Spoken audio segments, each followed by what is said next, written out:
desert, running dry on the tip of my tongue. I can taste your lies, how to measure the love you throw around.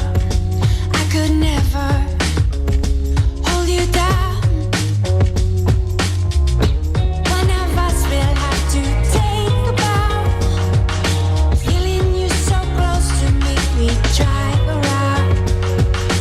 Everlasting love, so much to go around. You got me so high, I can't come down.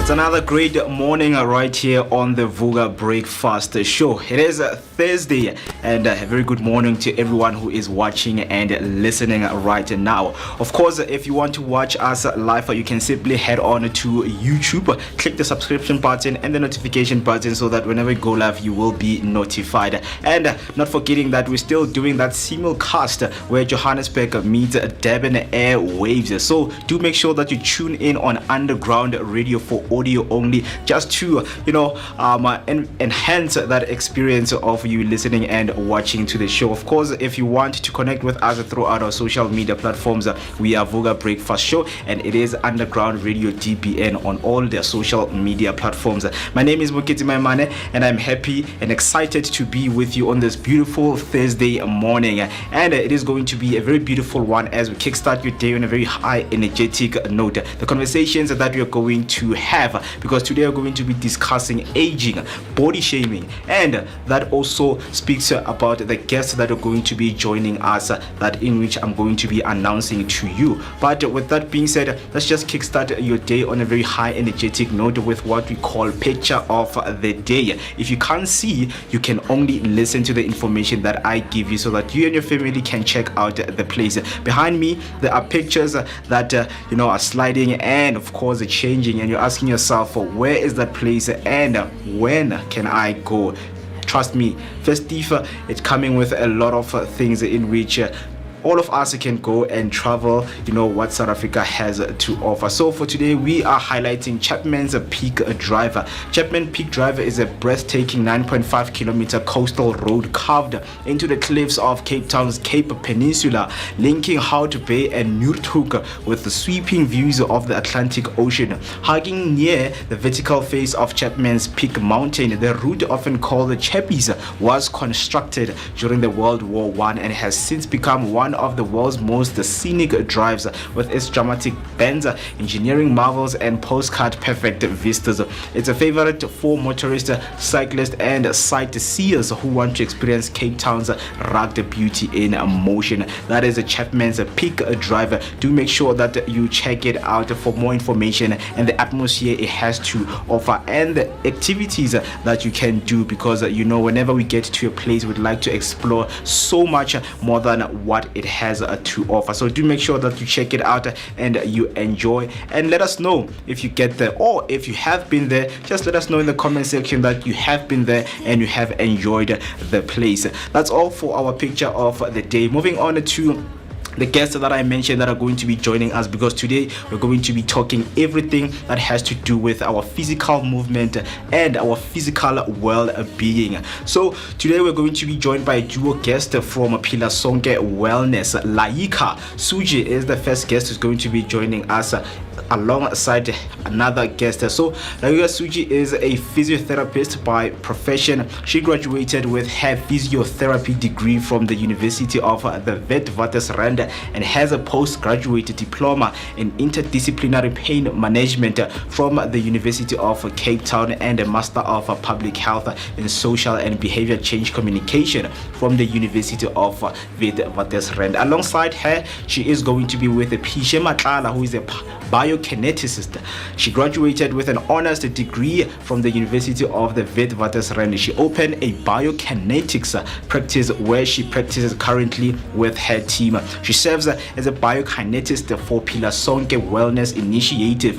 She also serves for the Biokinetics Association of South Africa. So both of them are trying to bring affordable healthcare practice in our community. So if you do have any questions for them, don't hesitate to ask by using the hashtag Vooka Breakfast Show. show, or call because our WhatsApp line is open for calls right now and for voice note. The number to dial is 060-493-3226. That's 060-493-3226. Lastly, for our health and wellness, we're going to be joined by Phumlani Fakude, who is a dedicated HIIT and functional trainer at Muscle Bound Fitness, bringing over 6 years of hands-on experience in helping clients achieve peak performance and sustainable health. His expertise is grounded in a strong academic foundation, holding an athletic sport nutrition qualification and specialized certification in HIIT and functional training from the Focus Fitness Academy. So if you want to connect with him, do make sure that you ask any questions by using the hashtag Vooka Breakfast Show. I hope that you're going to be ready for the beautiful conversation we're going to have just to kickstart this beautiful Thursday morning of ours. With that being said, let's take a short break, and then when we come back, we'll give you all your latest news headlines and sports headlines. So don't change the dial.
Alright, it's time is just to get to know what is happening in and all around South Africa with your latest news headline. Starting off with the first headline, Fikile Mbalula wins a gagging order against Brown Moeketsi for defamatory claims. ANC Secretary General Fikile Mbalula secured a gagging order against businessman Brown Moeketsi in the Gauteng High Court.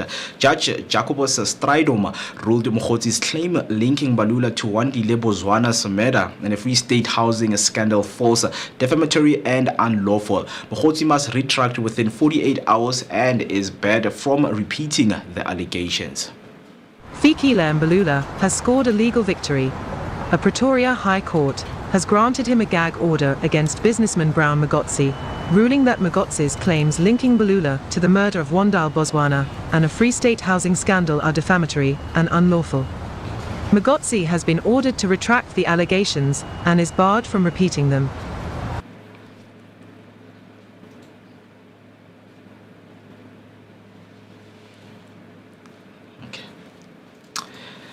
And of course, on another headline that is making the news, UNAIDS warns of a looming HIV crisis ahead of World AIDS Day 2025. UNAIDS warns of a funding crisis threatening decades of HIV progress. Global health aid may drop 40% by 2025, jeopardizing prevention services like the PrEP and the circumcision, with young women most affected to 570 new infections daily among those aged 15 to 24. Over 60% of women-led organizations have suspended programs, leaving vulnerable groups without care. Failure to meet 2030 targets could mean 3.3 million new infections. Yet countries like South Africa and Nigeria pledge domestic funding, while partnerships aim to lower drug costs. UNAIDS calls for urgent political courage, solidarity, and investment to prevent hard-won gains from collapsing. In global health news, UNAIDS warns that looming funding cuts, projected to shrink international HIV aid by up to 40%, risk reversing years of hard-won gains. With prevention services, such as PrEP and male circumcision facing disruption, young women and girls could be the most affected. The agency estimates that failure to act could lead to up to 3.3 million new infections by 2030. On your last news headline, those involved in police corruption, malfeasance must be held accountable. Police CFO Puleng Dimpane told Parliament that anyone involved in corruption within SAPS must face accountability regardless of rank.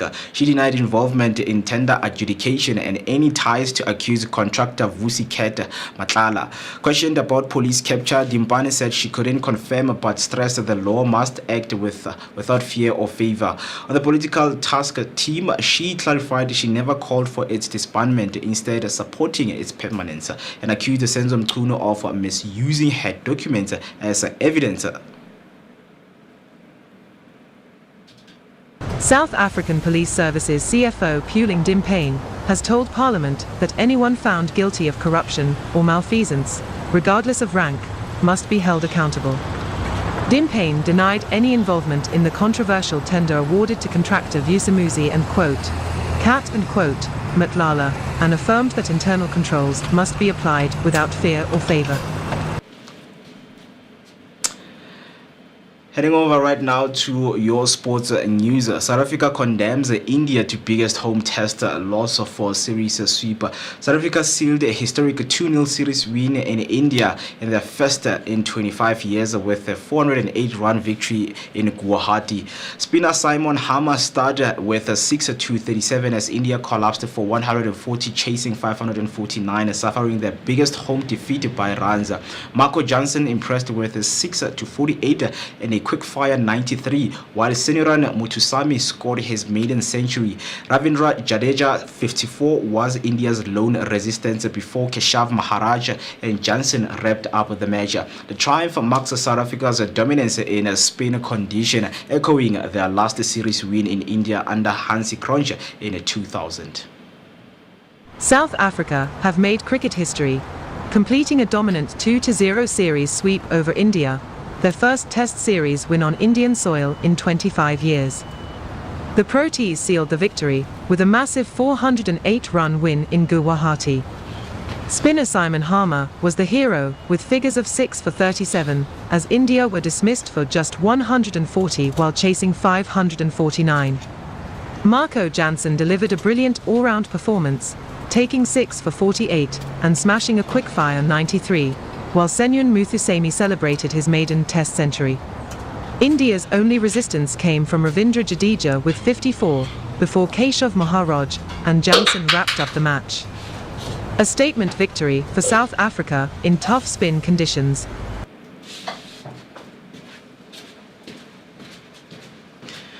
Now heading over to your sports news, Guardiola gamble backfires and Man City lost to Leverkusen. Manchester City suffered a shock 2-0 Champions League defeat by Bayer Leverkusen after Pep Guardiola rested key stars. Alex Grimaldo and Patrick Schick scored as City's rotated side lacked sharpness, ending a 24-game unbeaten home run in the group stage. Guardiola admitted his gamble backfired, taking full responsibility for the loss. It marked City's second straight defeat after Newcastle and their fourth Premier League setback of the season, leaving them 7 points behind Arsenal. Despite dominance in possession, defensive lapses and missed chances, including Erling Haaland's blank, exposed the City's frailties ahead of the demanding December schedule. Manchester City suffered a shock 2-0 Champions League defeat to Bayer Leverkusen after Pep Guardiola opted to rest several key players. The gamble backfired badly as City's 24-game unbeaten home run in the group stage came to an end. Alex Grimaldo and Patrick Schick scored the goals, with City looking unusually blunt despite dominating possession. Defensive lapses and missed chances, including a rare off day for Erling Haaland, exposed City's growing inconsistency. It's now back-to-back defeats for Guardiola's side and their fourth Premier League loss this season, leaving them trailing Arsenal by 7 points, heading into a demanding December schedule. On your last football headlines, Cristiano Ronaldo cleared to play in FIFA World Cup 2026 opener. Cristiano Ronaldo will be eligible for Portugal's opening matches at the 2026 World Cup after FIFA handed him a partially suspended ban for his red card against Ireland. The 40-year-old sent off for elbowing Dara O'Shea served one match while two remain suspended under a one-year probation. Ronaldo, with 143 international goals, target his sixth World Cup in the US, Mexico and Canada. He recently attended a White House dinner with President Donald Trump ahead of the group stage draw on December 5th.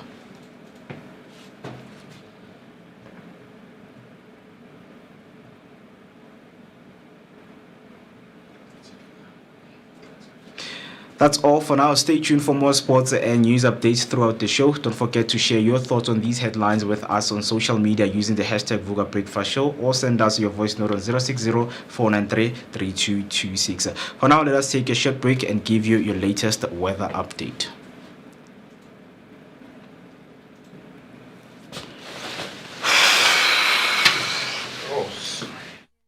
I'm freezing cold, but I will wait. I hold my breath till I turn blue. I hope you know that I will never let you go. If all I do is dim your glow and fly on, baby, please just go. I hope you know that I will never let you go. If all I do is dim your glow and fly on, baby, please just go. I can feel you there. Once I had you know, in the back of my mind, I'm feeling I will never let you go. I thought I still dim your glow and fly on, baby, please just go.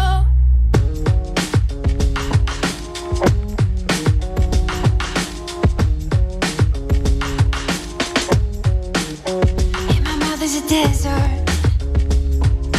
running dry on the tip of my tongue. I can taste your lies, how to measure the love you throw around. I could never hold you down. One of us will have to take a bow. Feeling you so close to me, we drive around. If I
here, I'm freezing cold, and I will wait and hold my breath till I turn blue.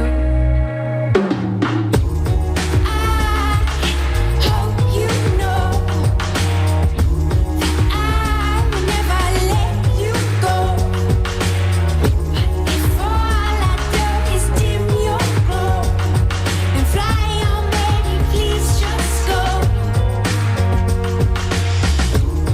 I hope you know that I will never let you go. If all I do is dim your glow and fly on, baby, please just go.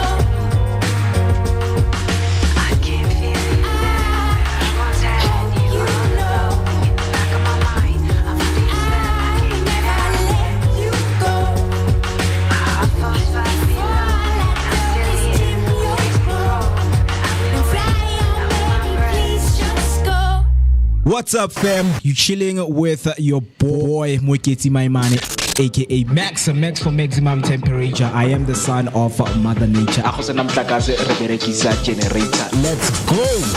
Famous Naomi P. Umkabayi Kamakosazana. Hang out with myself, the one and only MOOCEE list. My name is Moosey List. On the Vooka Breakfast Show. We are live. Durban Streets, what's poppin'? The favorite morning crew. On the Vooka Breakfast Show. Let's go. Yo, check this out. Durban Streets, what's poppin'? It's the Vooka. Vooka Breakfast Show. Monday to Friday. And that's how we begin this beautiful Thursday morning right here on the Vooka Breakfast Show. 26 minutes past 7. It is the timer. And this time is to start your day on a very high energetic note, accompanied by a daily dose of positivity. Good morning from wherever you are listening and watching from. Just a quick reminder that we are doing a simulcast where Johannesburg meets Durban airwaves. So if you want audio only, you can just quickly tune in on Underground Radio. Just go on Google and search Underground Radio and then click play, and then you are going to be able to get the audio only if you cannot watch us live right now on YouTube. If you're on YouTube, please do the honor of subscribing and press the notification button so that whenever we go live to give you that daily dose of positivity, you will be notified. My name is Moeketsi Maimane. I'm happy to be with you. Do make sure that you engage with us throughout the show by using the hashtag Vooka Breakfast Show. So much to be unpacked today, as it is a Thursday and tomorrow it's Friday.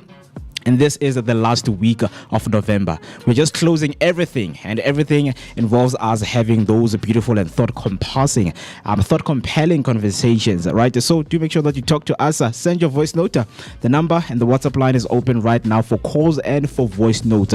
And the number to dial is 060-493-3226. That's 060-493-3226. Yes, the weather is looking beautiful, but for most people, it is not. Just to give you a quick update on what is happening in weather. So if you're in Johannesburg, a very good morning to you. It's a very cool 17 degrees out there today with overcast clouds and a blanketing the city, right? And then heading over to Cape Town, it's a very good morning to you out there. Get ready for a very beautiful day with clear skies and a comfortable 21 degrees. And hitting the Durban street, very good morning. Enjoy a pleasant 25 degrees with some broken clouds around.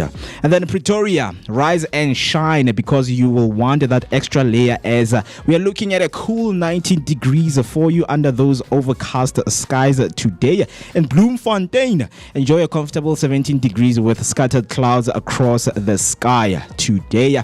And then if you are right here where we are in Soweto, the heart of Johannesburg, it is a mild 18 degrees out there with overcast clouds making for the gentle start to your day, and that is what we are going to be doing for you. Join us, talk to us. How are you doing this morning? Are you loving the weather? Aren't you loving the weather? And what changes would you like to see? Because we are already in festive season, guys. 27th of November 2025, it is the date. And you're asking yourself, why are we so eager each and every time to tell you the number of days? Because trust me, it is very important to know how many days are left so that we can end this year on a very high note. And you're asking yourself, how many days are we into the year? This 2025, how many days? We know that the year, of course, has 365 days.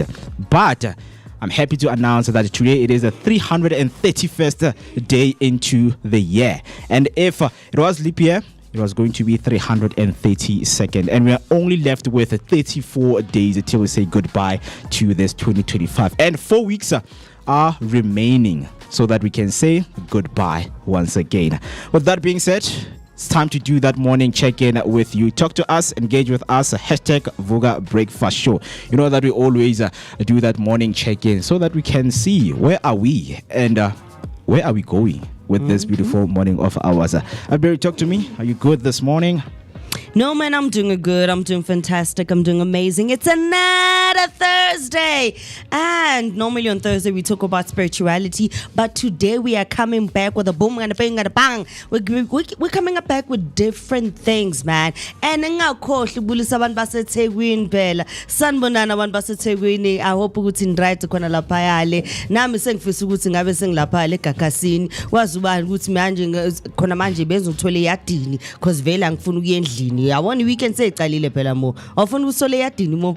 Hey, I want to go to church. Eyadini yani. How eyadini ngithi bathi namhlanje asiye endlini. Exactly.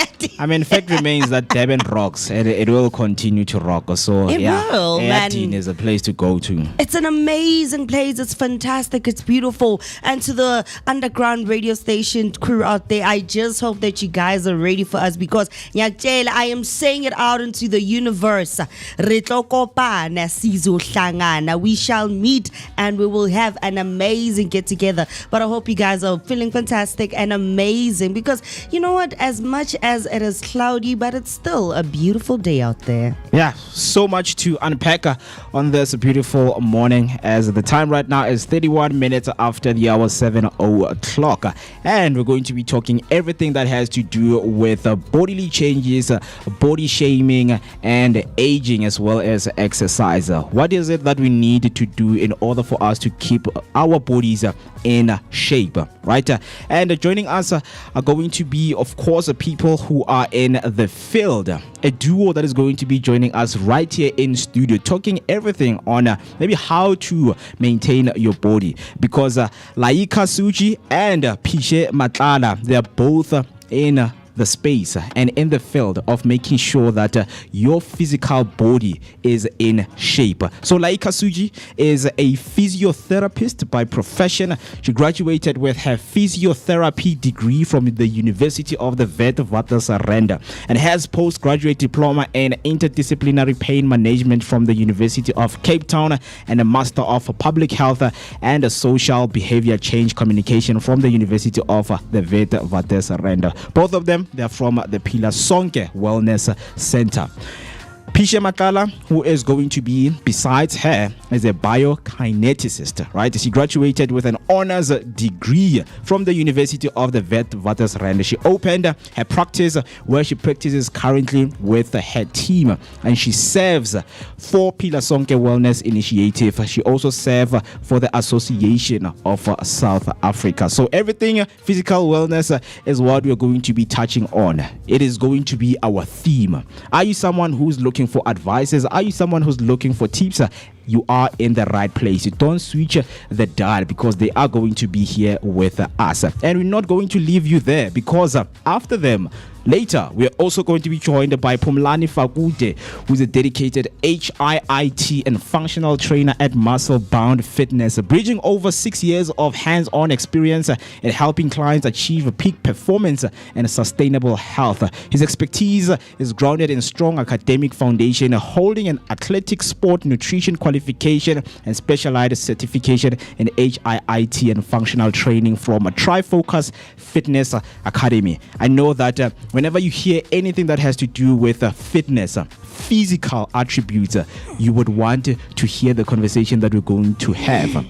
Right, and those conversations, of course, that are going to be themed around this day are a burden of badge of honor.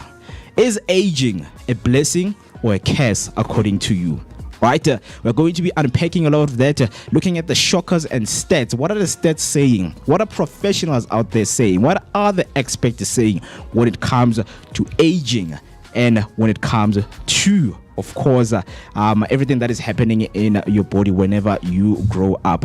And then body shaming, is it a digital monster or a real world problem? We are also going to be unpacking that, looking into what are people thinking about body shaming, or is it still a real world problem whereby people are still being body shamed all over on social media or even when you walk on the street? Right, we also want to hear from you to share your views so that we can educate each other, because these conversations and discussions are solely based on educating each other, because someone out there might not know the things that they're saying to the next person. They're making them to feel bad about their body, right?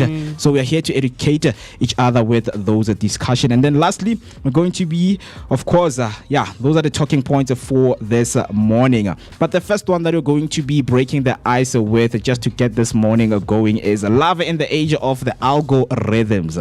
Can AI replace a human connection? We know some of us, we still use a lot of AI tools. We have AI apps.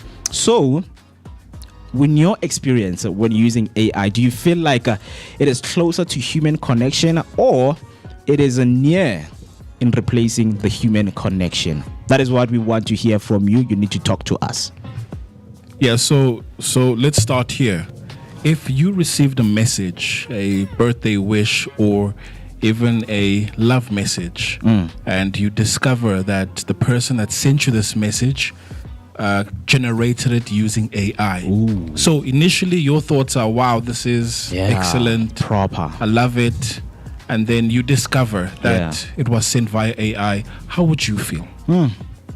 I think I'd feel hurt, because there's some personal things that need to literally come from the heart before we can even include AI in it.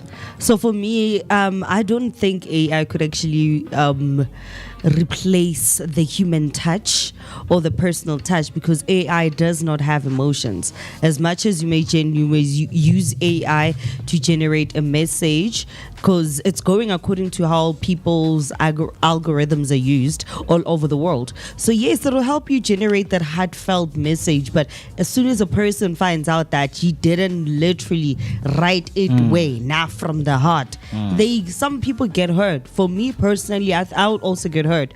I'd rather just, instead of receiving a heartfelt message, I'd rather just get a message from me saying happy birthday, wishing you all the best. Yeah. That's how it is for me. I mean, personally, because I really like to explore why people use these tools, right? I mean, if you are using it to assist, if you are using it so that it can help you to assist you to love the next person, I mean, there's so many things that you need to question. I would question, about that person, to say, okay, you have generated the message using AI.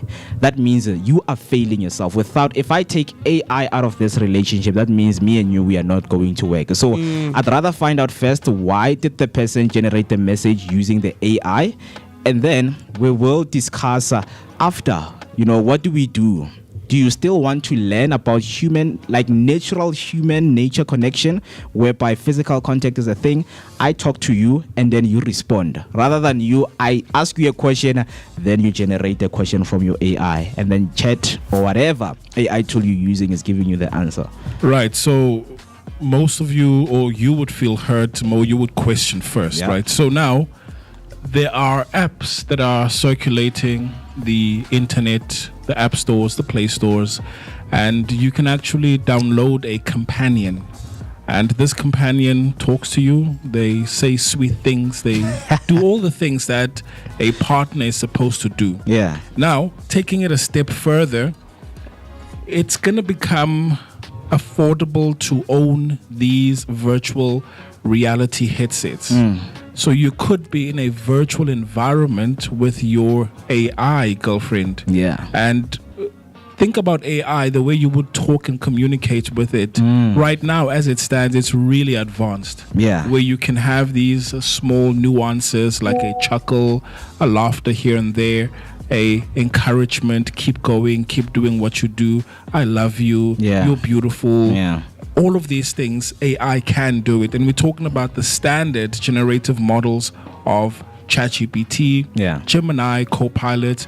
They've got these real, like near human sounding voices. Yeah. And in a year or two, it will become indistinguishable if whether you are talking to an AI model Yeah. or a actual human being. Because even with these AI models, they have programmed them to make mistakes, to use words like you know, these small little speech ticks, stumbles here and there, right? Yeah. So now you've got this virtual reality headset and you dive into this virtual reality. But here's the thing with the brain. Can the brain distinguish that this is something that is not real or not? So I'll bring it to something that's closer to us. Yeah. We know that whenever we consume corn, it does affect the brain in a sense where you also experience the emotions, right? Yeah. True, Afri? I have no idea. Okay. You've never eaten corn before? I have, but it never had any. Angazi, guys. So what I'm Mina asking- mangidla sengizidlela umbila nje cause ngurhale. But I hear. So with hear you. corn, Yeah. you know, with corn, you do experience the emotions. You do. Even though it is something that you are viewing behind a glass. Yeah. Even though it's something you are viewing behind a glass, but the brain can't really distinguish because you feel the emotions. Yeah, and you also want to exert, you know, the passion is there, passion, right? So because this is something that we've seen, if you have an AI girlfriend, what's to say that you will not exhibit the same behavior where you are experiencing love, you're experiencing compassion, you're experiencing togetherness, you're experiencing the support. Yeah. Because when things get hard, what you would then tend to do is go to a corner and just type, you know what, my day is not going so well. My colleague is being mean, and the AI tool will comfort you. And I'm talking about apps that you can download now. Yeah. You choose a partner and you pay for that partner. By the way, you pay. Right? You pay. You know when you say that, it's Allowance. almost similar to like basically having a robot girlfriend instead of having an actual girlfriend. Yeah. Where you literally go and just buy a robot that'll literally just sit there and you come back home and it greets you nice. But for me, I don't think it makes any sense, eh? Because for me, you do know that there's some certain websites where if you do not have like a companion, you could actually rent one. Yeah. Or you could actually pay for somebody to become your own companion, which is similar to the AI use. The only difference is that you're actually talking to an actual human being. Yeah. And I get a chance to video call you.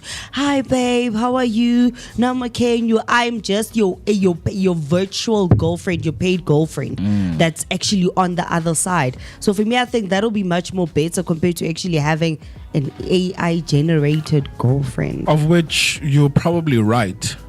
But if you look at reality itself, if you rent a virtual boyfriend or someone that's an actual human being, but you get to experience them via calls only, it's possible that you will experience the emotions of love, the emotions of passion, whatever, right? So the example I brought up earlier is to say that even if it's a virtual tool, we've seen that the brain, if the brain thinks it's real, then it's real for the brain, and you will experience that. So despite saying this is better or whatnot, someone can say, but Afriberry, you love sports, don't you? Right? It's better to go to the actual stadium and experience the atmosphere as opposed to watching football or whatever sport behind a glass. Home. Yeah. Right? Someone could say that, but you've seen that how people react, whether they are watching sports through TV or at the stadium, somehow the reaction is still the same. Yeah. Would you agree? Yeah, Right? I would actually. So now we're going into a future where your son could have this AI companion that, number one, they can always reach out to this companion at any given time. Yep. They can text, they can call, and they can also video call. Yeah. They can video call, and then they can see the AI companion AI model. talking to them. Yeah. Give video call or robot. Yeah. And talk to it. So I think there are downsides, when we're looking at this whole AI companion thing, because I'm trying to think of the article that I once read. Even ENCA reported on this, that the first robots of companions have been made and they have seen a success. And they are, adults who purchase these robots, and they feel like, they're helping me in every aspect of my life, whereby there are answers that human beings cannot give me, that an AI companion can give me. Because I feel like in this world where we are experiencing a lot of things, there can be trauma. You can experience trauma. You can experience, emotional disordinance in the whole aspect of you trying to grow up and become this better human being.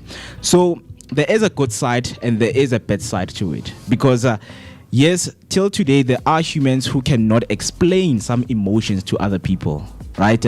And there are people who have went through timeline of traumas to say, okay, I didn't have my dad, I didn't have my mom, I don't have siblings. But if you ask an AI to be there and explain and give you advices and ways to cope with the situation that you're going through, of course, that AI companion is going to give you all the answers that you're seeking for. But a normal human being will be like, you know what, I don't know what happened in your life, and I'm not the right person that I can give you that information, right? Loneliness, it's something that's out there for most human beings, and there are people who have came forward and spoke about how they struggle with human connection. No matter what information or professionals you can recommend to them, they can't. They rather be in their own hole or whatever space, their own corner, and just interact with the technology. There's so many stats, of course, when it comes to this, because yes, some people, they feel like, no man, why would you date a robot? But that robot, man, is telling me everything, right things at the right time that a normal human being cannot do. So I fully agree with you. With the human connection, let me just throw it back at you, and even throw a spanner at you as well. We understand that, or do you agree that with human connections, it is a give and take relationship? You have to give to the next person, and you also need to have your cup filled by receiving. But with AI companions, it's one way, because you, the human being, you're just taking from the AI. You can prompt it. No, but to give you. Yeah, to give you. So it's giving.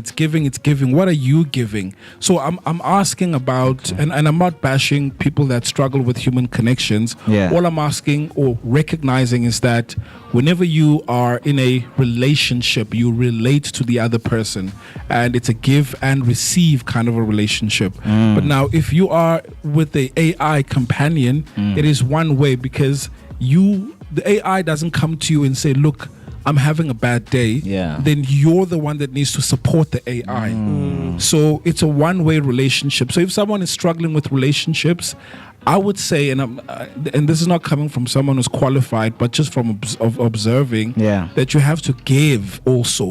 As much as you want to receive, you have to give. You need to fill the other person's cup. This is how human connections work. But with AI, it is one way, and it is building a culture where people are receiving. So if someone says, look, I'm struggling with human connection, then there is that component of, but for you to have fruitful relationships, yes, granted, there are people that are just bad actors, but for the most part, give as well, so that you may also receive. Afri? Sorry. Yeah, man, like to be honest, man, I feel like it's better to have a human connection than an AI connection, because eventually, as much as you're going to have, because some people get stuck in the virtual world so bad that you find out that when they come out of that world and need to now go and interact with people, you're in a boardroom, you're in a family gathering, you now no longer have that give and take situation that you just talked about, because the only thing that you know is to take, so you don't know how to give back. Because you are so glued, so stuck into the whole world of AI, where you literally get everything served up to you on a platter. And sometimes you don't even know how to work how to work towards that human connection that you want yourself, or that you are supposed to build at that moment. AI can help you communicate with people, can tell you what to do, but because it doesn't have those emotions, it's hard for you to actually know, if I say this is how a person's going to react. This is not how I'm supposed to say this to a certain type of person. This is not how I'm supposed to deal with certain type of situations like this, because it does not have that human connection.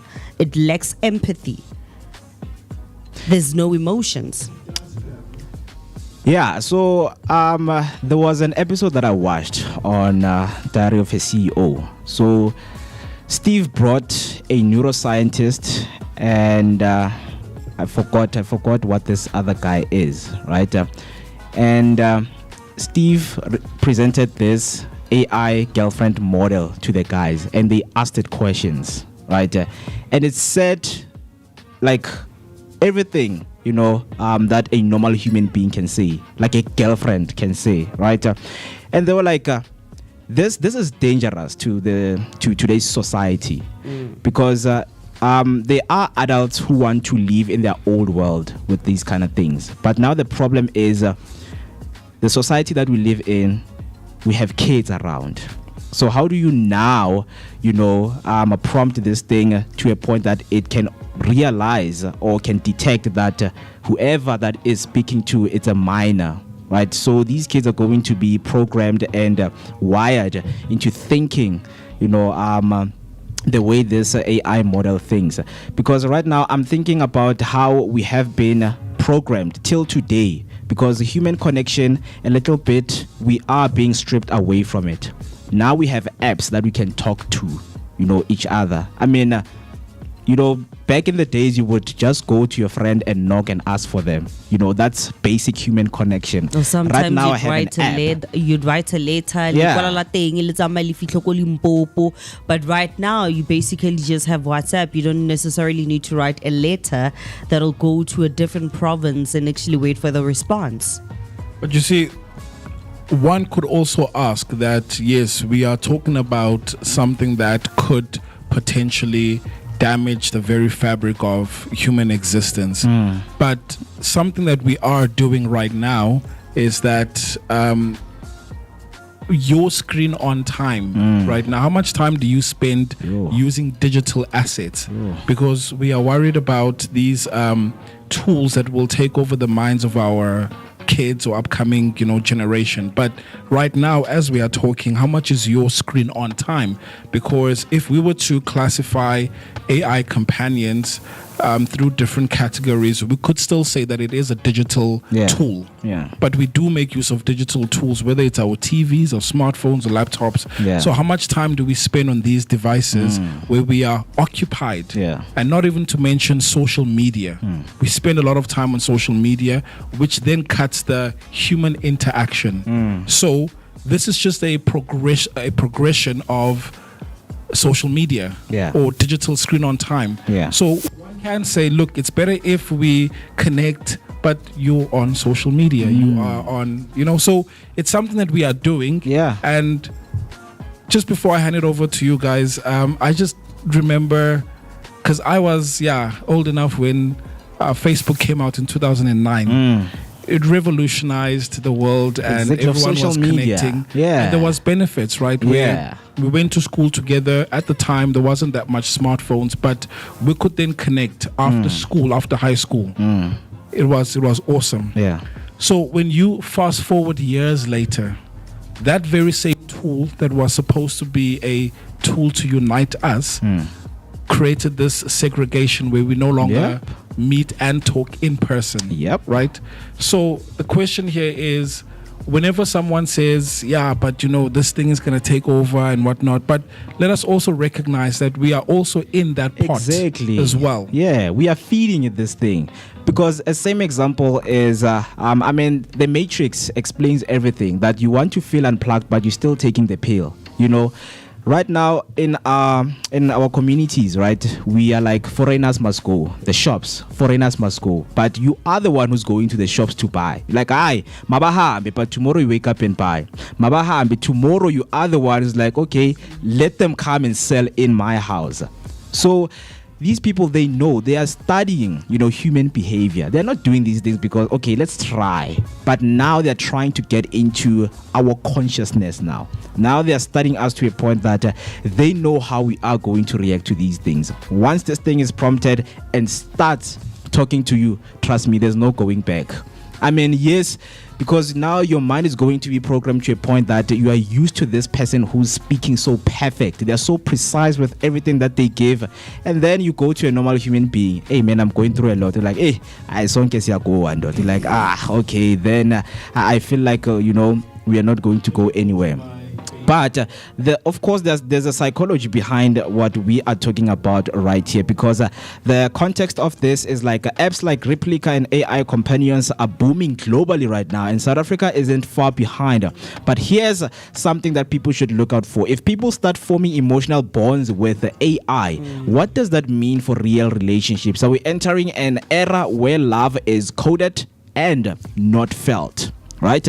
So the AI companion market could hit $3 billion US dollars by 2030. Loneliness is an all-time high, especially among the Gen Z and millennials. Psychologists warn emotional outsourcing to AI could reshape intimacy. So why people turn to AI is that it doesn't have drama, no judgment, emotional safety and validation. Loneliness is epidemic. So the psychology behind this thing is that humans crave connection. It doesn't matter if it's artificial, because AI is also giving you that connection. Dopamine triggers mimic real relationship, and the risk of this is that reduced tolerance for real world imperfection. We know that a lot of people haven't gotten used to this thing, but trust me, when they say Gen Z and millennials, they have started to use these apps. They have started to explore what they have to offer. Because if once a teacher can tell your kid at school to say, use this AI app for you to generate some of the questions, it will help you. The more they explore, the more they will find out that there are more apps, because these phones are becoming smart. It's not called a smartphone for no reason, guys. As much as you are using the app, even if you go to your Play Store, the apps are going to be recommended to you. You are going to try these apps because they look beautiful from outside, right? And then you just click install. Then there you go. You are inside. You have yourself a boyfriend. You have yourself a girlfriend that you can talk to each and every day. So I've got some messages or texts here, and let's see if you guys can distinguish if this is AI or it is written by a human being. Yeah. Because this just goes to show the point, or prove the point, that it is literally becoming blurred. Okay. So I've got the first one here. It says, I can't stop thinking about you today. Every song reminds me of us. I love how you make me laugh even when I've had the worst day. Okay. Wow. Do you think this is AI or human? I'll say plain. AI. Sounds very plain. Yep, that's human. It's a human. Yeah, it's human. It sounds Okay. plain. The following, you are the center of my universe, Really? and every algorithm. You're the center of my universe, and every algorithm leads me back to you. Your presence is like a warm update that keeps my system running smoothly. That's AI. But I've got two more right here, right? Yeah. So I couldn't stop smiling after our last date. You've been on my mind all day. AI or human? Can you repeat that once again? I couldn't stop smiling after our last date. You've been on my mind all day. That's a human being. That's a human being. That's a human being. Right? That's a human being. And then I appreciate your emotional openness. Statistically, vulnerability increases relationship satisfaction. AI. I mean, one thing AI You would talking never. about stats. One thing AI would never, as we mentioned, that the stumbles, the imperfections, the mistakes that we do when we text. That's something that they would never, because your friend. When you start, seeing the words more peculiar, like, It's not you, my brother. That's not you, my friend. We're not peculiar. Especially knowing very well, even if in a social setting, they never actually even use those words. Understand? That's when it becomes a red That's, flag. that's people you know. So imagine a potential or a new partner. You wouldn't be able to tell. Yeah. Yeah, Because it's a that's new true. partner. So the last one here is, you make me nervous in the best way. Like I'm 16 again. You make me nervous. That's a human being. I'd say AI. That's a human being. That's a human being. I mean, making me but- nervous like a 16-year-old. But honestly, having played and worked with AI, Yeah. these things that are being said by humans Yeah. can be Also easily be said by AI. So it just goes to show that you won't be able to tell, because you could be catfished by a AI model. Yeah. Yeah. Yeah. Nagano tshwara ke catfish ke robot. Very interesting. Very interesting. Of course, man. One question still stands right here, that are we enhancing life with AI or replacing something essential? Can emotional expression truly be shared with these machines? But on the other hand, with the cultural perspective, you know that Ubuntu values versus tech is driven isolation. With AI, companionship, clash, or the integration of the human society. We know that as humans, we thrive of the imperfections that we have, right? We love the imperfections. If someone is perfect, trust me. And if you're looking for someone who's perfect, trust me, you won't even last. We love those imperfections. We love to make those mistakes that we can correct each other on, because that's the basic core of being a human being. Stumbling, making mistakes, so that you can get up the next day and do better. So AI doesn't do mistakes. That's the problem. It doesn't do mistakes. It says things according to how you have prompted it. But just a closing thought on that, we know that technology can stimulate affection, but can it replicate the unpredictability and the depth of a human love? Maybe the real question that we need to ask right here is, are we seeking connection or just control? Talk to us. Hashtag Vooka Breakfast Show is the hashtag to use. 1 minute past 8. It is the time right now, and I see we have a comment from Miss Q coming through right there, saying good morning Vooka Nation, happy Thursday, and may this day bring a lot of joy, prosperity to you all. Thank you so much, and please enjoy your day too. Stick with us till 10 a.m. because we have a lot to unpack. We also want to hear from you wherever you're watching and listening from. Underground, if you're in underground radio listening, just send us your voice note on 060-493-3226. That's 060-493-3226. Before I go to the break, you know that we start our day on a very high energetic note, which is the inspirational message that we have and the quote that you can use for the rest of the day. And then inspirational message that I have for you this morning, it reads as follows: life throws you 1,000 chances. All you have to do is to take one and have faith. Out of those 1,000 chances, just choose one, have faith, and run with it. Beautiful and profound words.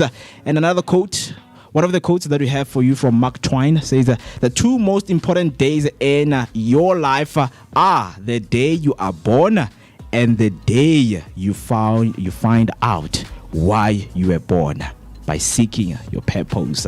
Beautiful words to kickstart this beautiful morning. Talk to us, as I have mentioned, by using the hashtag Vooka Breakfast Show. We will be back after the short break just to unpack a little bit more of something that you have missed, and I'm talking about the news headlines. So we're going to give you your news recap when we come back. So do make sure that you do not go anywhere. Don't switch the dial. Yeah.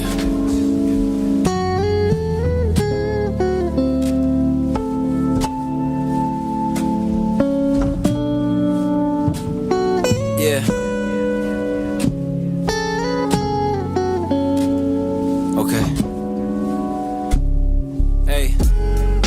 Emotional trauma with a prima donna, gasping when she see the commas, laughing to conceal the monsters.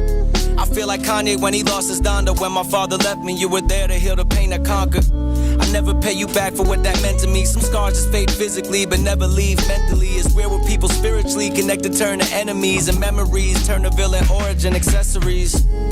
And I'm the bad guy yet again. Spent so much time trying to find who the victim is. It's probably both of us, but neither one is giving in. So here we go again, throwing punches at each other's ribs. Gunshots sting like a buckshot. The pain hits deep, it's like my heart becomes a blood clot. Love dots, you're unblocked. Just to get this message, hope you get it on your bus stop. And then the bus crash, your true intentions unmasked. This should have been a fairy tale ending, but you uncast. I know it hurts bad, but you know you deserve that. We'll never have the life we once had. Hey. Emotional trauma with a prima donna. Hey, yeah.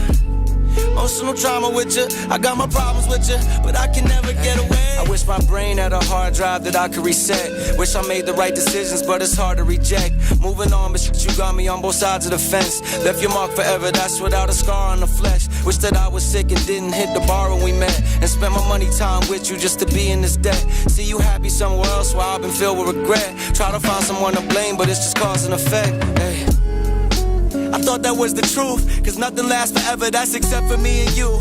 Young and unaware of all the shit that we would do. Try to make it out alive, but didn't make it through. Your parents probably hate me, but my mom still always asks if we're getting back together, even though it ended bad. Forward thinking, haunted by the habits of my past. Precious moments with you, girl, you even met my dad. And any girl after you won't ever have the pleasure. So I guess it's part of why it's hard for me to ease the pressure. So many years, so many times I can't remember. Fear I'll lose them all forever. Hey. Yeah. Emotional trauma with a prima donna. Yeah. Emotional trauma with you. I got my problems with you, but I can never get away. I can never get away. So I can never get away. So I can never get away.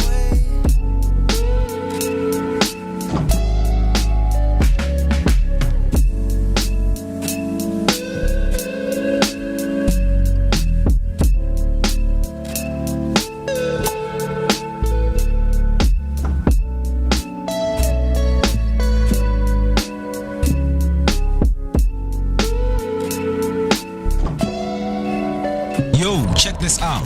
Durban streets, what's poppin'?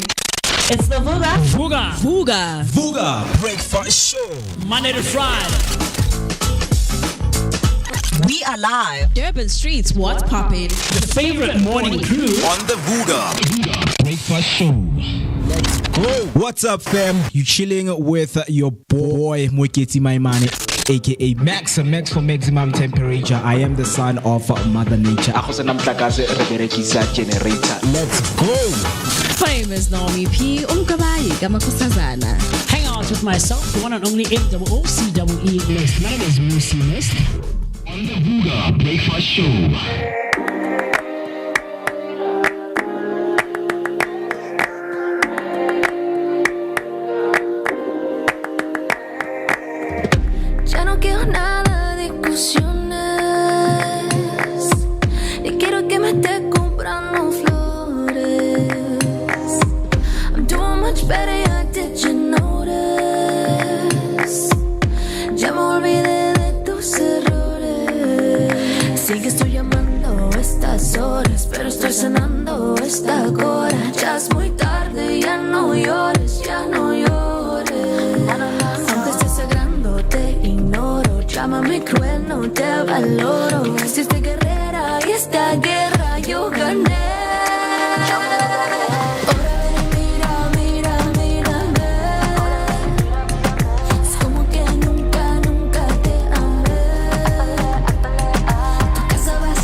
Como que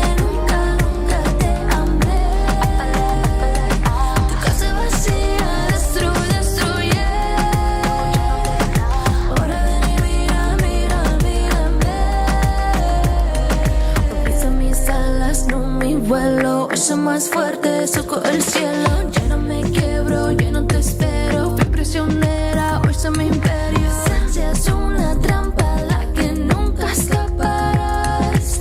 Nunca escaparás, nunca escaparás. Sé que estoy llamando a estas horas, pero estoy sonando esta hora. Ya es muy tarde, ya no llores, ya no llores.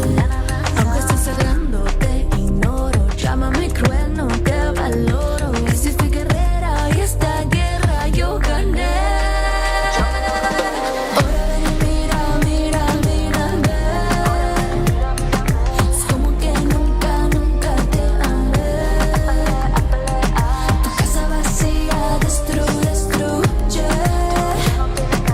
Ahora ven y mira, mira, mírame.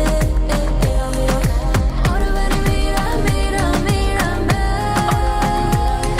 Es como que nunca, nunca te amé.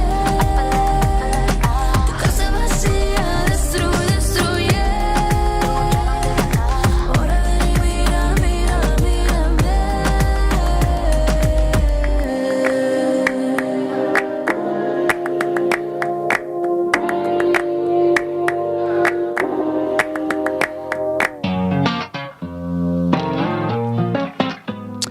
At 10 minutes past 8, it is a time of this beautiful Thursday morning right here on the Vooka Breakfast Show. Your energetic start to your day, accompanied by a daily dose of positivity. A very good morning to wherever you are listening from or where you are watching from. Just head on to our social media, talk to us, because we are unpacking a lot more that needs your attention.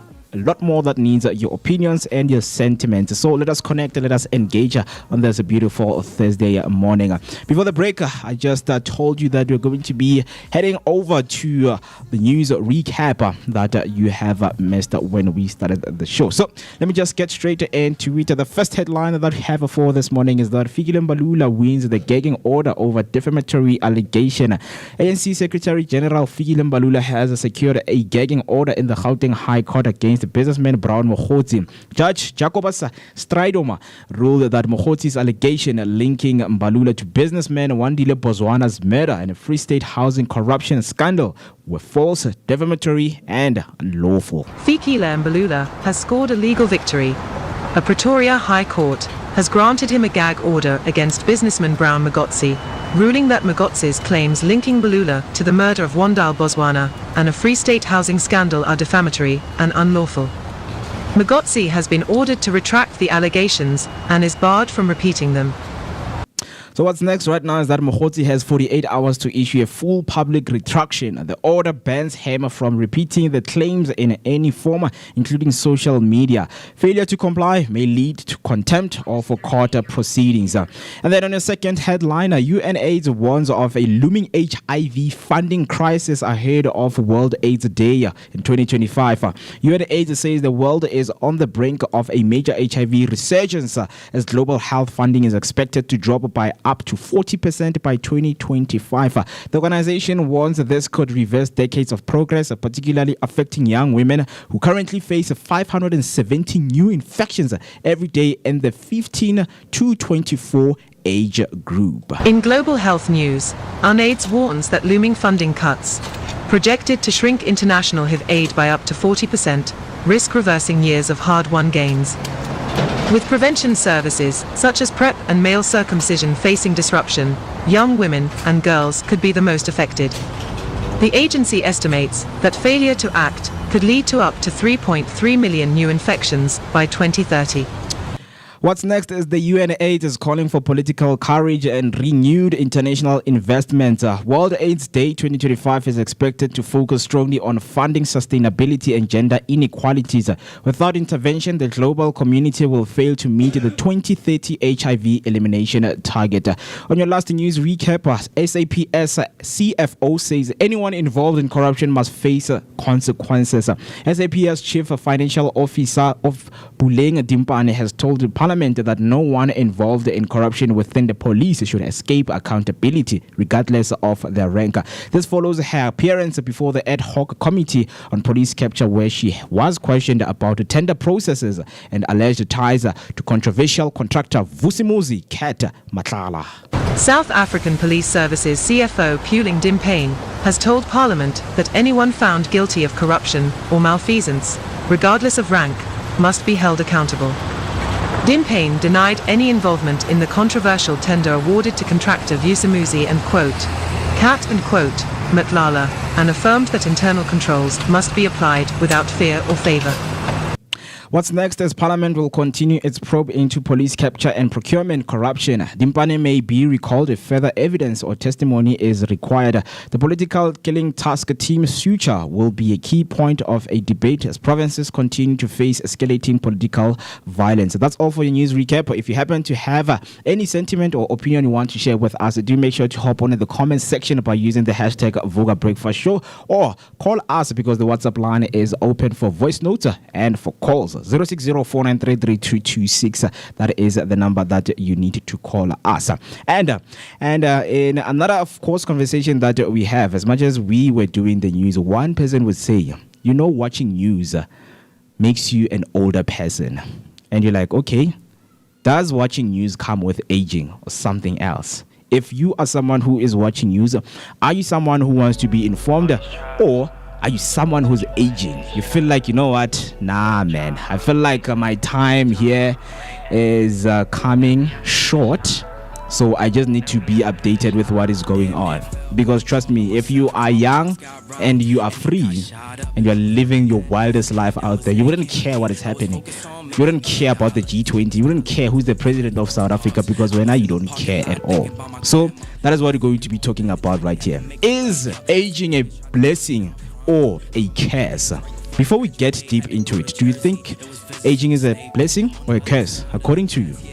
Man, I think that aging is actually a blessing, because we get wiser with age, but unfortunately not everybody gets wiser with age.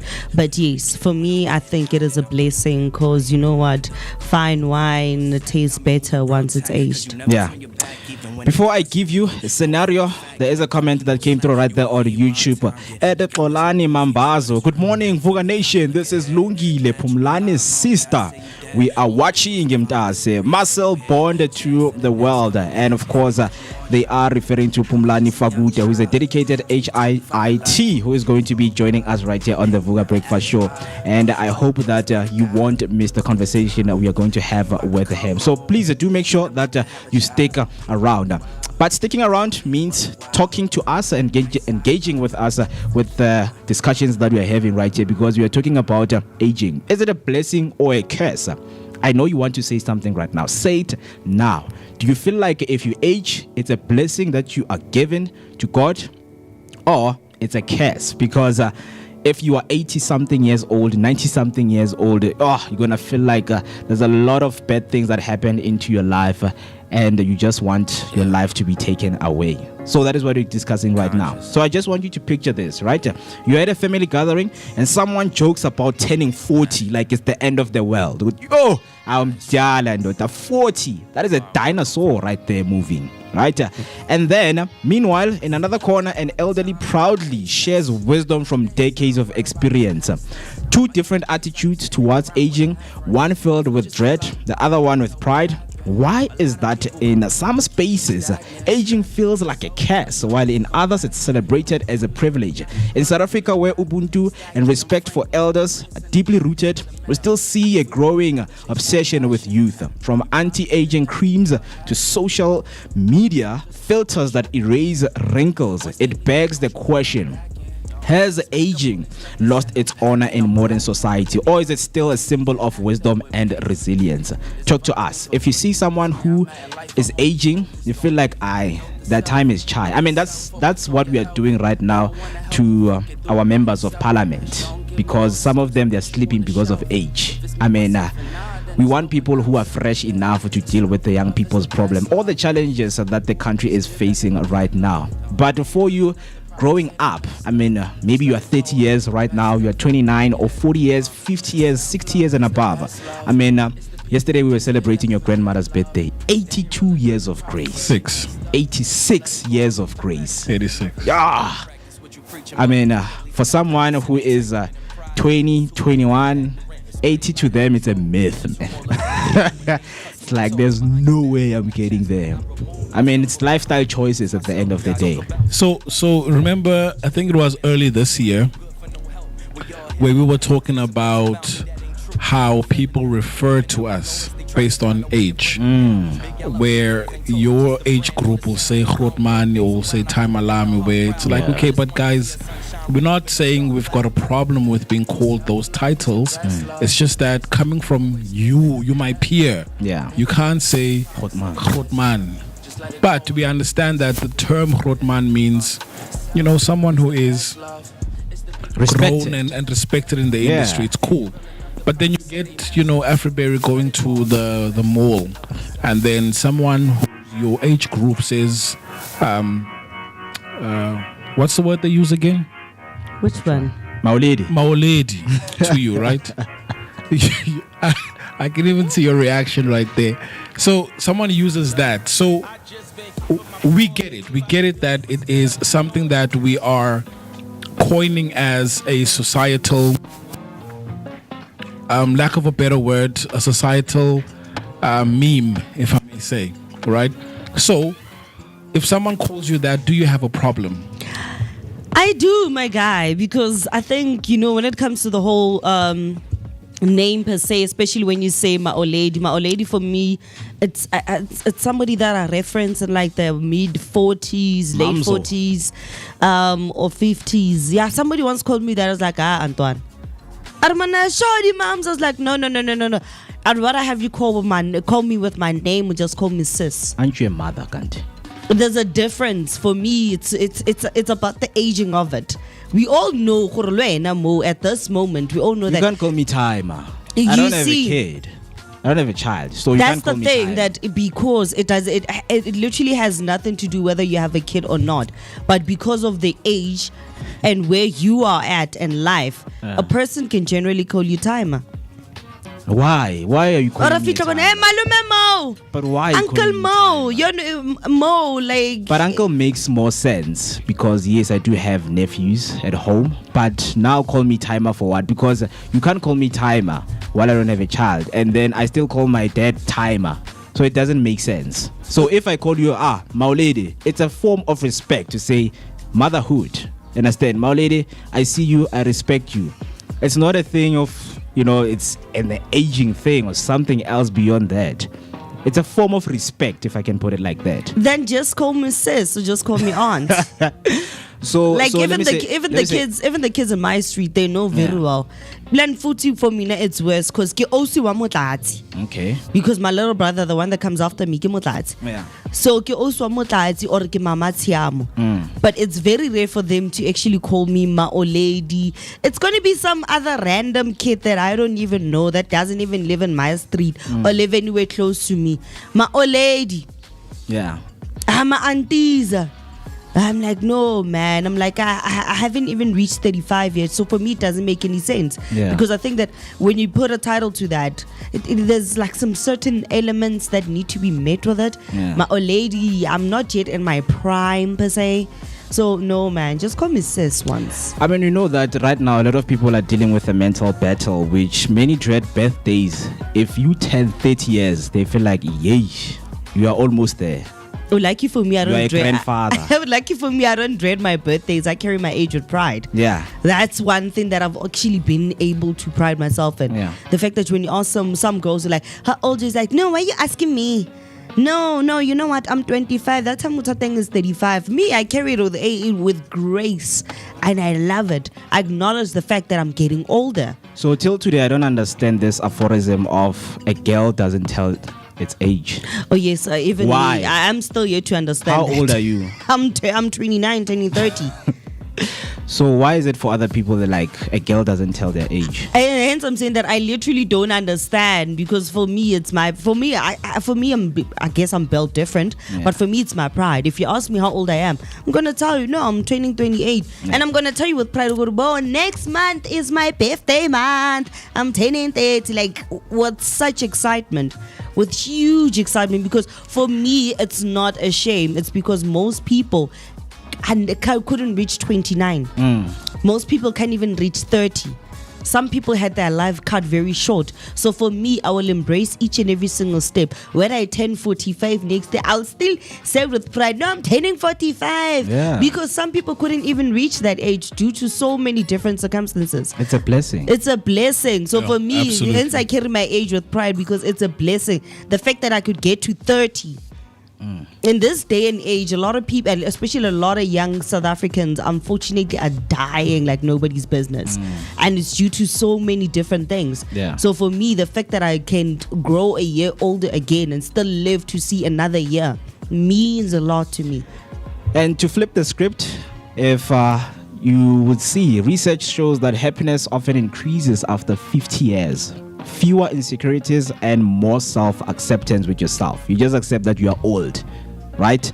So stats shows that globally the anti-aging industry is worth over 60 billion US dollars, and South Africa is part of that trend.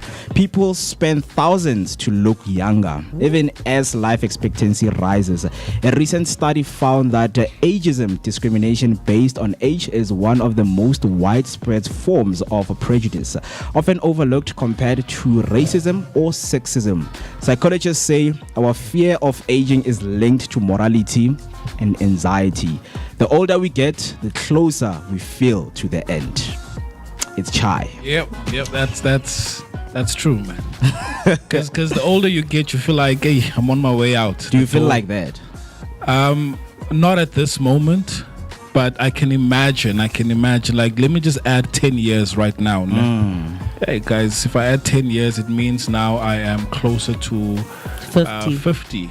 You know, so closer to happiness. Yeah, and when you start looking at complications that comes with aging, that's why I would understand why most people would feel as if they are on their way out. Yeah, because with chronic diseases, complications, it's prone to come at that age.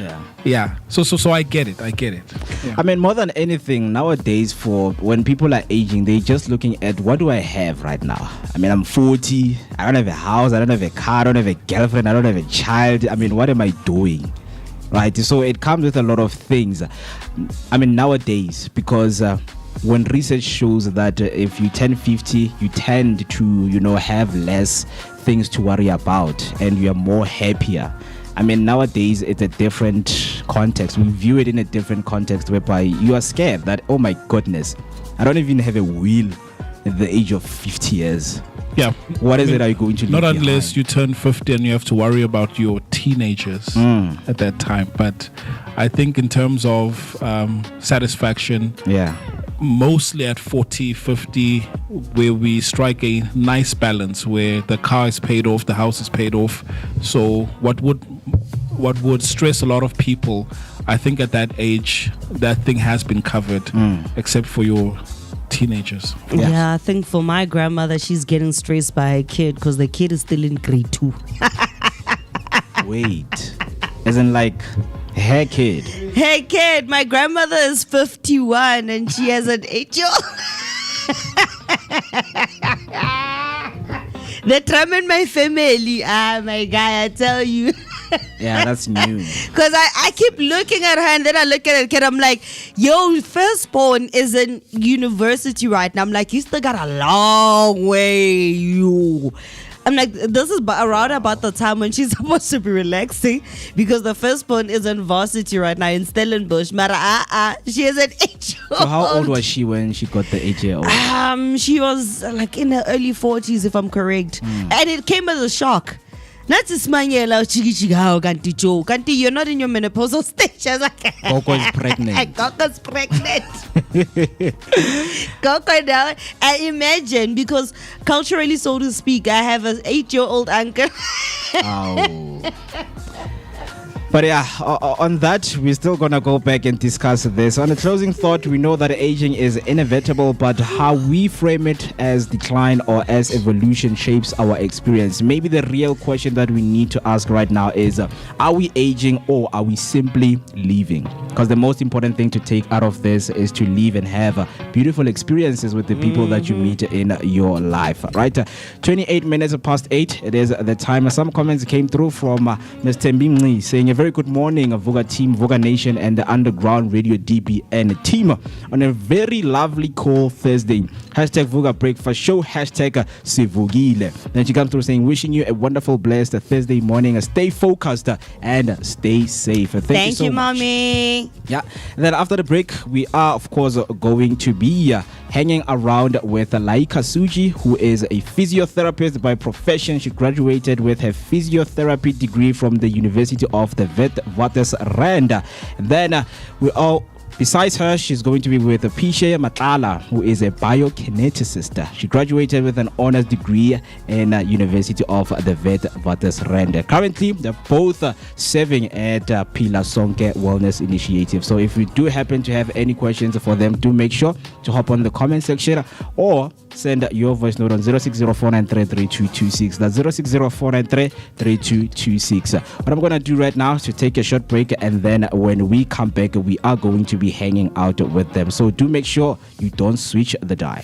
What's up, fam? You chilling with your boy Moeketsi Maimane, aka Max for maximum temperature. I am the son of Mother Nature. Let's go. Famous Naomi P. Umkabayi Gamakosazana. Hang out with myself, the one and only MOOCWE. My name is Moeketsi on the Vooka Breakfast Show. We are live. Durban Streets, what's poppin'? The favorite morning crew On the Vooka Breakfast Show. Let's go. Yo, check this out. Durban Streets, what's poppin'? It's the Vooka Breakfast Show. Monday to Friday.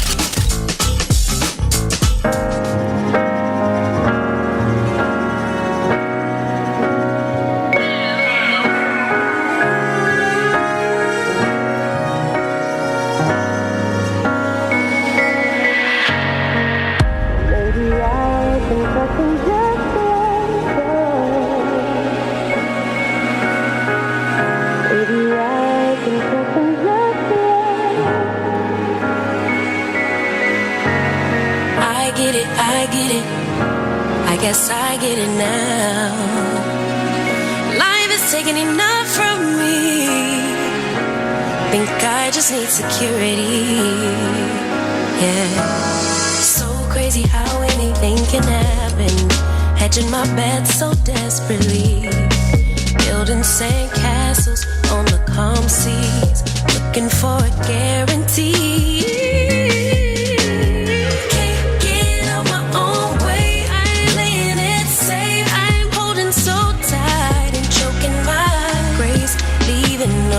For mistakes, it's the illusion of control.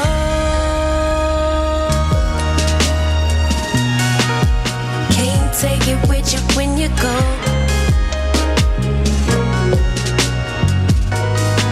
And holding on won't help it grow.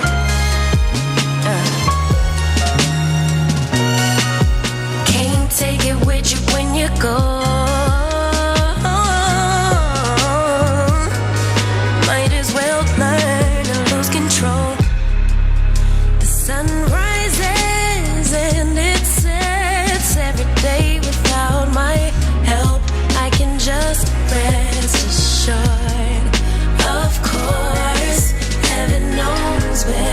Every second my heart beats is a reminder.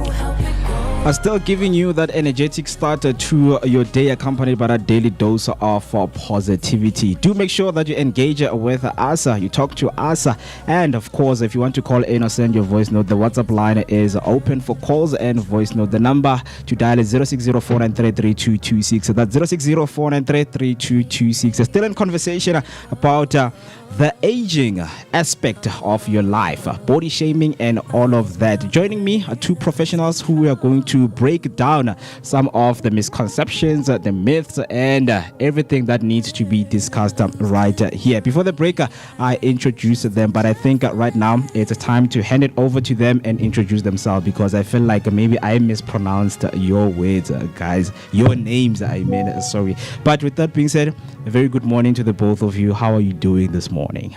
Well, good, thanks to you. Thanks for having us, and hello to all the listeners. Yeah, I am thrilled. We are honored to have you, because right now I feel like a grade 2 learner, about to learn everything about physical movement, you know, how the body works and things like that.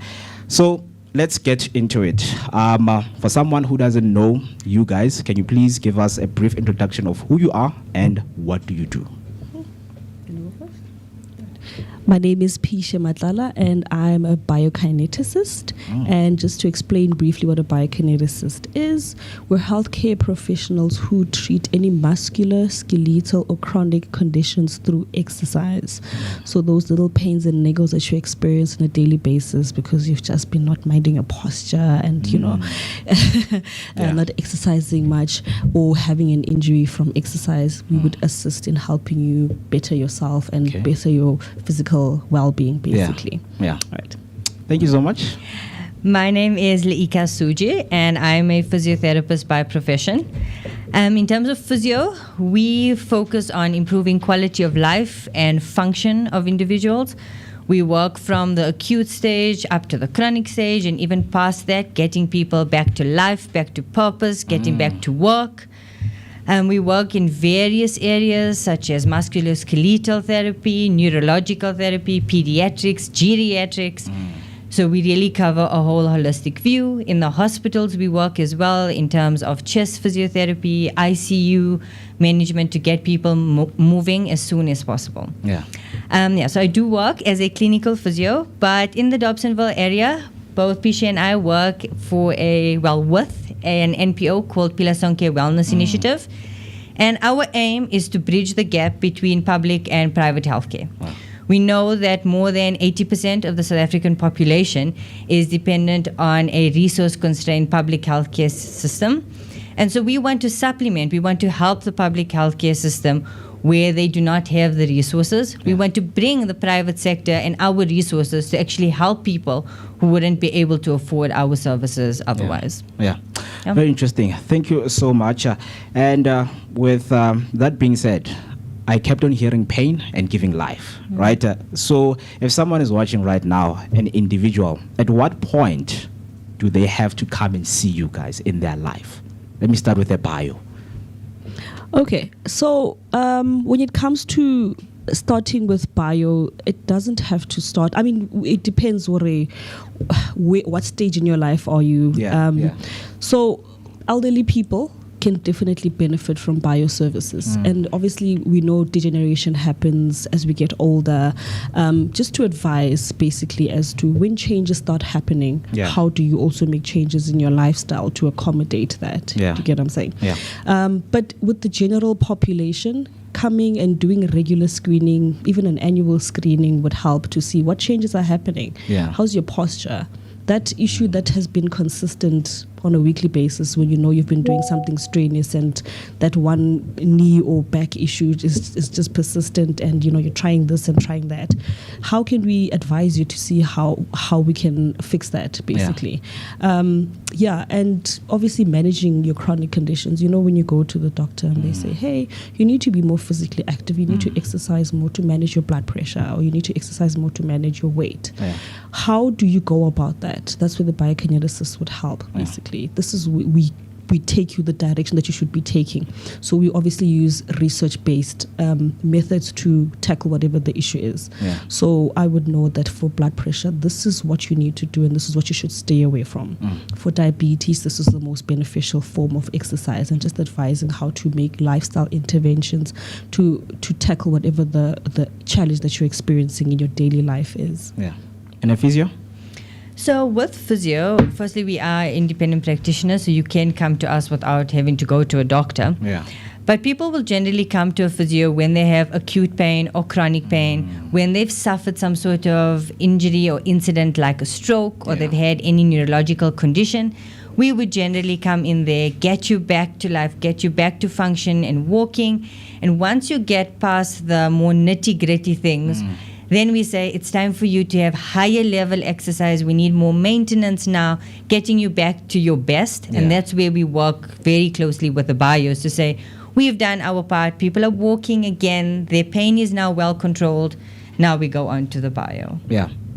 So one would want to find a distinctive, because this information for a person to digest and process, they would feel like, I'm being bombarded with a lot of information, and I just want to find a true distinction from these two professions, right? So where do your profession overlap, and where do they complement each other when it comes to patient care? So I think the overlap comes in with the fact that physiotherapy is also very much based in exercise. It is what we call prescription. The same way you take medication, you should be exercising, and bios have the same belief. Yeah. Where you come to a physio more in the early stages, when you have that acute injury, an acute thing has happened, you've just had a stroke. That's where physio comes in, because we are trained more in the nitty-gritties of how do you walk, how do you get back to these things.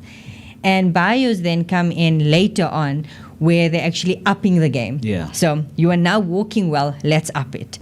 Or you just want to get healthier when you have high blood pressure and you want to make lifestyle modifications, you go to the bio. You wouldn't come to a physio for that. Yeah. Yeah. And then, so let's start with the basics, because we are talking about aging right now. The discussion of this whole show for today is all about aging and the body shaming that we keep on seeing online, always recurring. What are some of the most common body changes you see in people as they get older, and which of these changes surprise people the most? For me, aging is about a mindset. You are only as old as you feel. Yeah. And so I have 90-year-olds who can still walk 10 kilometers a day. And I have 60-year-olds who have accepted, no, my body can't do this anymore. Yeah. And the minute you accept that in your mind of, I can't do this anymore, your body's going to follow. Yeah. And that's a big thing. But when you said what is the thing that really surprises people? Yeah.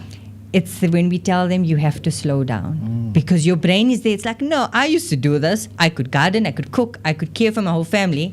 What are you saying? I have to pace, and I can only do my washing today and my cooking tomorrow. Yeah. That slowing down is really challenging. And especially people who, for example, walk fast, and telling them walking fast does put you at risk of falls. We're not saying you're not going to walk. You must continue walking. Yeah. But it's those modifications that they have to make, which is difficult to accept. Yeah, very interesting. Because now talking about walking, it brings us to mobility. Now talking about the muscles and the joint, we know that there's so much information that we can get, from the whole aspect of the body. So what actually happens to our muscle, joints, and balance as we age? Is it decline, or can we slow or even reverse some of that? So, degeneration is a natural part of the process of getting old. We're at our peak leading up to our 30s, and after the age of 30, degeneration starts to happen as a natural part of the process. Yeah. With degeneration, what happens is that our bones lose bone density, which increases the risk of, fractures if you fall. That's why elderly patients, when they fall, they're a bigger risk of fractures, because the bone mass is not that great at an older age. Our muscles start to lose strength. Every 10 years, we lose about 8 to 10% of muscle mass naturally. Yeah. Our joints, the the lining in our joints starts to degenerate naturally as well. Yeah. But the nice thing with that, like Laeeqa says, is that if you choose what you want, what state you want your body to be in, so you can challenge the degeneration with your lifestyle choices. What you choose to do on a daily basis will determine the rate of degeneration. It's a natural part, but you can stop how fast the degeneration happens by just engaging in regular physical activity and also just making better lifestyle choices like exercise and minding what you do on a daily basis and just making sure that you go in the extra mile to look after your body. Also, your body doesn't work the same when you're younger as it is when you're older. Hence, she says that you need to also learn when it's time to slow down.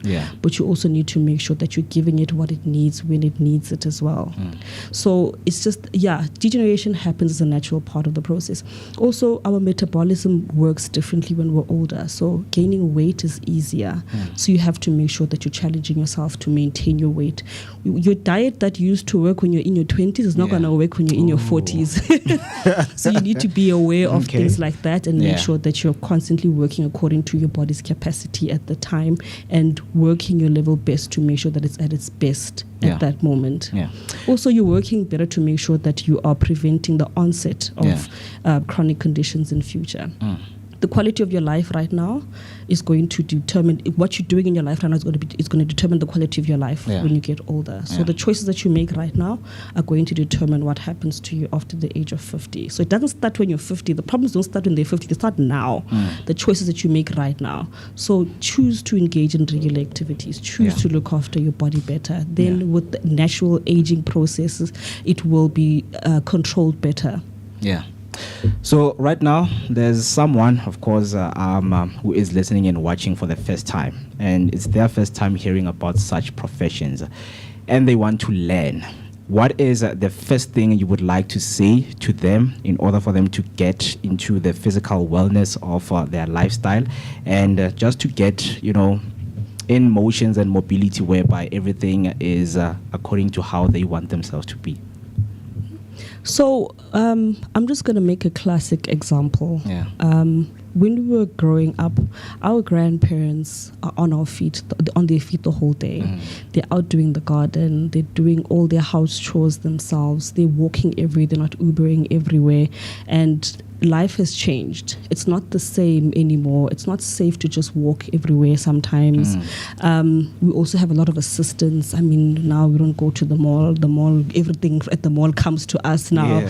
Your food comes to you. Your groceries comes to you. So you need to make sure that you're supplementing that with physical activity, more exercise to make up for the fact that it's not the same as it was back in the day, in order for you also to be able to maintain optimal health.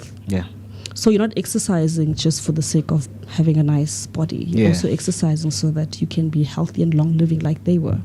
Health benefits. Anything from your side, Yeah, I think I would agree completely with what Phiishe said. I think the one thing I want to touch on is where Phiishe said that degeneration is a normal part of aging. But I always describe it as degeneration is wrinkles on the inside. The same way you get it on the outside, you get it on the inside. And it doesn't mean that it has to limit your mobility and limit your function. It's about how do we now tackle it? How do we accept this? And what do we do to prevent it from getting worse? And the first step is exercise and diet and good lifestyle choices. So right now we know that many listeners may not realize how early mobility, changes begin. So what do you think, at what age do you typically see the first signs, and what are the biggest lifestyle factors that speed up things? So, when you're young, you're at the mall the whole day, and it's a Saturday. I'm vibing with my friends the whole day, and then at the end of the day, when I'm younger, I can just recover nicely, get home, chill, can go about my business without my body having any complaints. All of a sudden, after 30, if I'm on my feet for long periods, the back starts.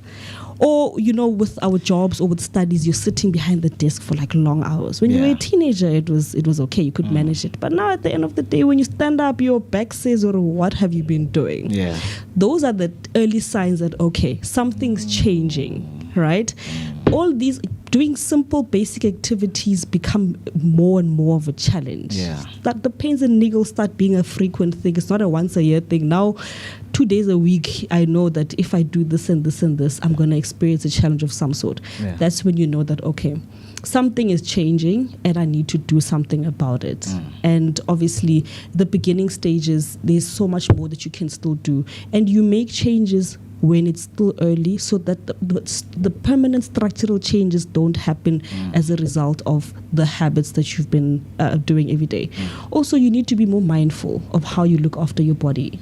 Watch your posture. When you're sitting at the desk for long periods, mind how you're sitting. Okay. If you know that I sit like this the whole day, I have pain, then don't sit like that the whole day. Make sure that you're improving. If you know that walking regularly takes away a lot of the issues that you experience, make sure that you're consistent with that. So that's basically it. Very interesting. And speaking of lifestyle choices, what are some of the mistakes that people do when they are choosing their lifestyle choices that they think it suits them?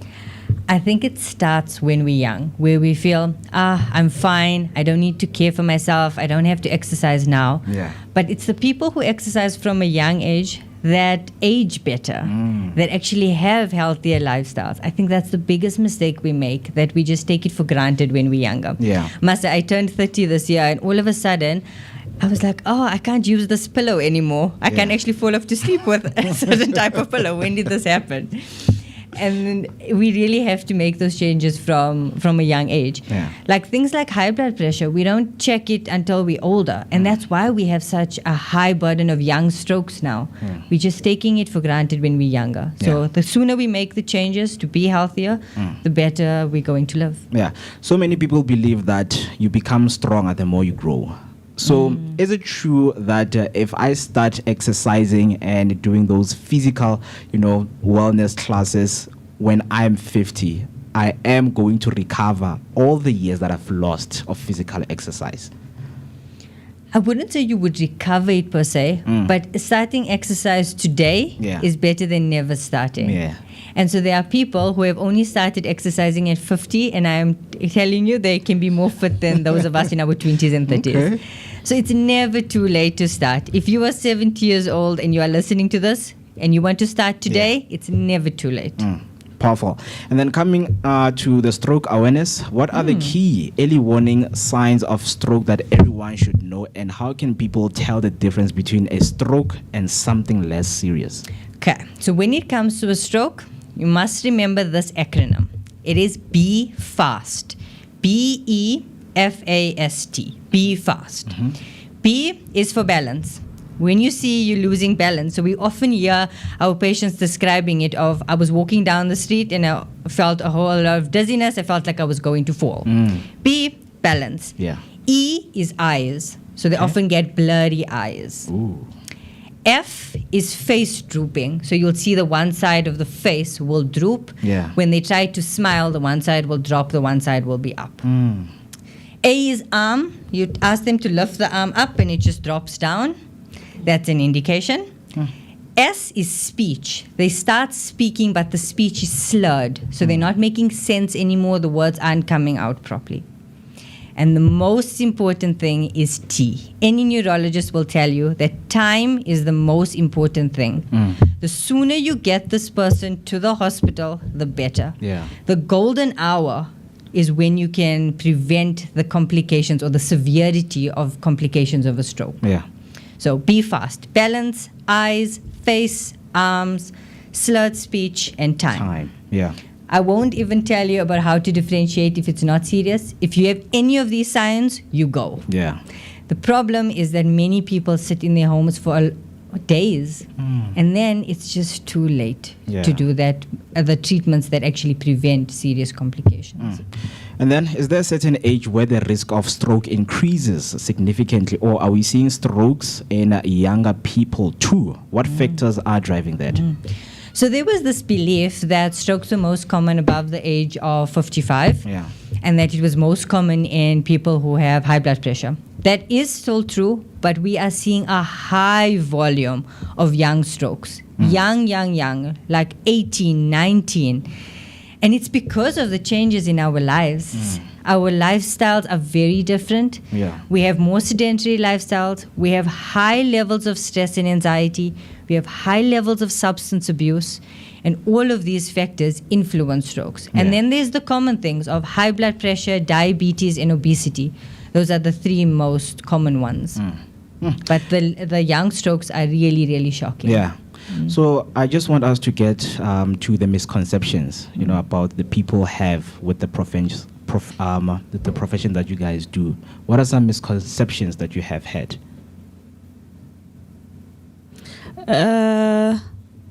It's only for people who are experiencing severe issues. It's also for people with a lot of money. It doesn't work like that. We all have health complications. We all have challenges. We all experience the same amount of degeneration. Your health is your health, regardless of what's going on in your social or your financial situation. Healthcare is for everyone. This type of healthcare is for everyone. And we see that a lot in our profession right now, especially what we're doing in Philasonke. The same issues we're seeing here, we're seeing in Sandton as well. So, and it's not a one size fits all also. If someone says, well, hey, I had this issue, I did this and this and this, it might not work for you. Make sure that you find what works for you and then get your issues sorted out as soon as possible. Is it true that more pain, more gain? No. Pain is very complex, very complicated. And when it comes to specifically people who do have pain, so let's say we're not speaking about people who don't have pain in the setting. If you do have pain, it doesn't mean that you have to have more pain before you get better. We work through what we call graded exercise scheduling or graded activity scheduling, where we build up slowly. So if you have pain now, it's not to say you need to walk 5 kilometers and you'll feel better. You have to start slowly. And you should feel better. Exercise should make you feel good afterwards. So I must say, I'm not of the belief of you. I don't agree with it either. I don't agree with it either. The body mustn't suffer. We're not here to suffer. So we know that a lot of people live with long-term aches and pains, whether it's back pain, stiff necks, and sore knees, and they just push through. What does that chronic pain actually signal about the body? Okay. Chronic pain in itself is very complex. So I'm going to explain it using an analogy. Pain is there for protection. So in our home, some of us have alarm systems. And when a burglar or robber's coming in, the alarm goes on. It's signaling to me something's wrong. Go and sort it out. That's what pain is. It's telling you, hello, something is going on. So you walk down the street, you sprain your ankle, you feel a bit of pain. It's your brain telling you, hello, there is something going on, please check it out. So you look at your ankle, you're like, everything looks okay. And pain decreases because you've decreased that alarm system. You've switched it off. You told it, actually, it was just a false alarm. So you sort it out. Right? That's acute pain. It's there for protection. Once we check it out and solve it, pain decreases. Chronic pain is this alarm system that gets triggered by everything. So a leaf blows past it and it goes off. And it keeps triggering for the smallest thing, even though something may not be acutely dangerous anymore. And that's where we're going when we speak about chronic pain. It's this alarm system that keeps thinking, you are in danger, you are in danger, you are in danger. And so when we reach through that point, pushing through is not the way to go. This is when you come to us. And we actually need to assess what is going on in the first place and how do we challenge this? How do we now help you to live a better life? Very interesting. So right now, let's dive more into the Philasonke Wellness Center, into where is it and how does it work, and can young people join in the program? So Philasonke Wellness Initiative, as by its name, it's an initiative. It's not a project, so it doesn't have a beginning and an ending. And yes, we are located in Dobsonville at Dobsonville Stadium, but we believe that we are a nationwide initiative. We go as far as Shoshunguve. We've done telehealth sessions for somebody in Kuruman in Northern Cape. So we are not limited by geography, by where we are. Yeah. And most of our programs, our most established programs, run through Dobsonville Stadium. We have 4 main pillars. The first one is prevention. So we do a lot of wellness days at the stadium. Our first one for 2026 will be in March, where we do free screening. There are healthcare professionals there. There are counselors there. It is open and free to the entire community. Yeah. We then do rehabilitation, where we actually offer free healthcare, free physio, OT, speech therapy, bio, dietetics, and a medical doctor screening. These programs are very specific to neuro rehabilitation, but we do take applications and we screen it case by case. Yeah. We then do integration. So yes, you can walk, yes, you can talk. So what now? How do we get you back to life? And so we do lots of skills development. Yeah. We have lots of groups at the stadium where we develop this. Phiishe runs an excellent exercise group at Dobsonville Stadium. There's a gym upstairs. Yeah. And she takes all of our beneficiaries up and actually does exercises with them. And then we also do a lot of research. So we actually, a lot of our programs are researchable and we've published studies on it. Yeah. So far, how has the community responded to all of the services that you guys are giving them? The feedback is amazing. They are so hands-on. They are accepting help from us, but they're also helping each other, which is amazing, because essentially they form support groups where people with different conditions and different challenges come together and they share their issues and support each other through whatever challenges they experience. Yeah. They're also discovering their potential. You know, a person who's in a wheelchair who doesn't think they can just do this activity or go up to the gym and exercise like a normal person, they are reaching their full potential, and it gives them more confidence when they get out into the world to be able to tackle whatever challenge they experience and not be limited by whatever physical limitations they have. So the community has been very great in receiving us, but they're also doing very well to help each other as well, and recommending other people who know could be who could benefit from the services. They're doing that as well, which is great. Yeah. So for someone who has had pain for months or even years, where should they start? Are there simple practical steps they can take at home before seeking professional help? Going to be honest, as a medical professional, if you've had any symptoms that seem like a warning sign to you, you need to get it checked out first. Yeah. That's one of the mistakes that we easily make, that this is nothing. Yeah. And then we go on to the practical steps once you know what's going on. And then finally, what's your biggest message for listeners who feel like their body is changing faster than they expected? Whether it's aging, old injuries acting up, or fear of stroke, how can they stay empowered and proactive at the same time? Listen to your body. You are the doctor first before anybody doctors you. So if your body says take it easy, take it easy. Be aware of your mental health as well. That also has an effect on your physical well-being. Look after yourself as much as you can. No, it's not a group assignment, unfortunately. So you have to make sure that you're doing your best to look after yourself. Right. For me, I think your body is adaptable. It is resilient and more resilient than we think.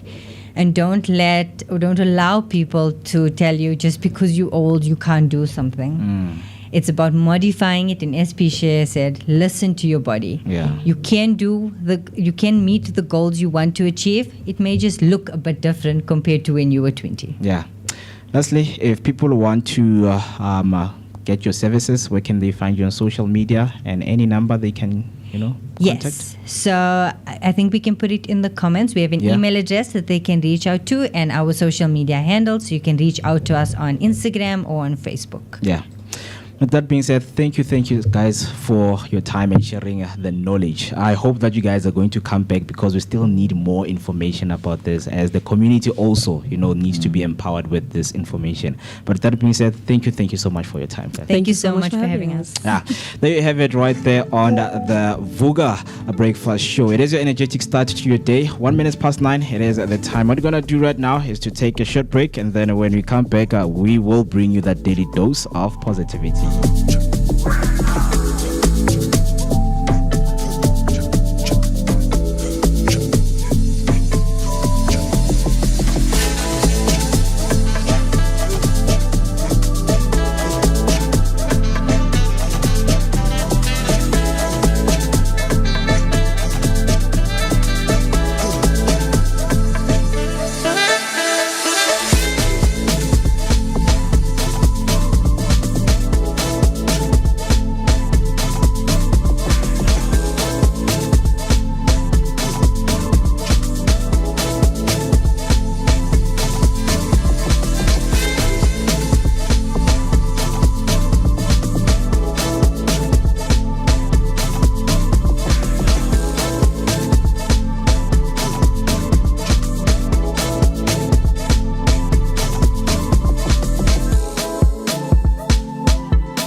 Check this out. Durban streets, what's poppin'? It's the Vooka Breakfast Show. Monday to Friday. We are live. Durban streets, what's poppin'? Your favorite morning crew On the Vooka Breakfast Show.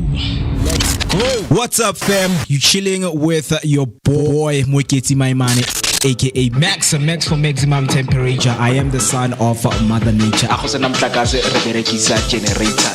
go. Famous Naomi P. Umkabayi Gamakosazana. Hang out with myself, the one and only MOOCEE. Yes, my name is Moeketsi on the Vooka Breakfast Show.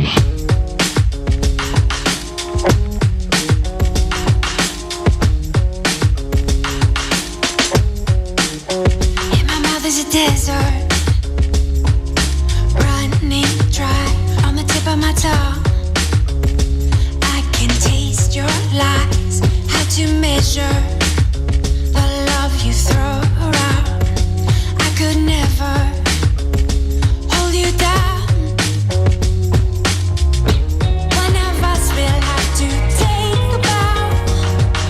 Feeling you so close to make me drive around.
I hope you got all of that information correct, because if you start late, it might be a problem for you, right? So physical well-being is part of the most important aspect of your life. So there's some signs that you need, right, to know as early as you can. Posture, guys, posture, right? You're someone who stands like this, who sits like this. No, man, your posture has to be straight.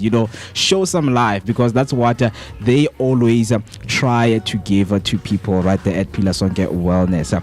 But another one that I would like to re-emphasize is the one of the stroke awareness, which is the be safe.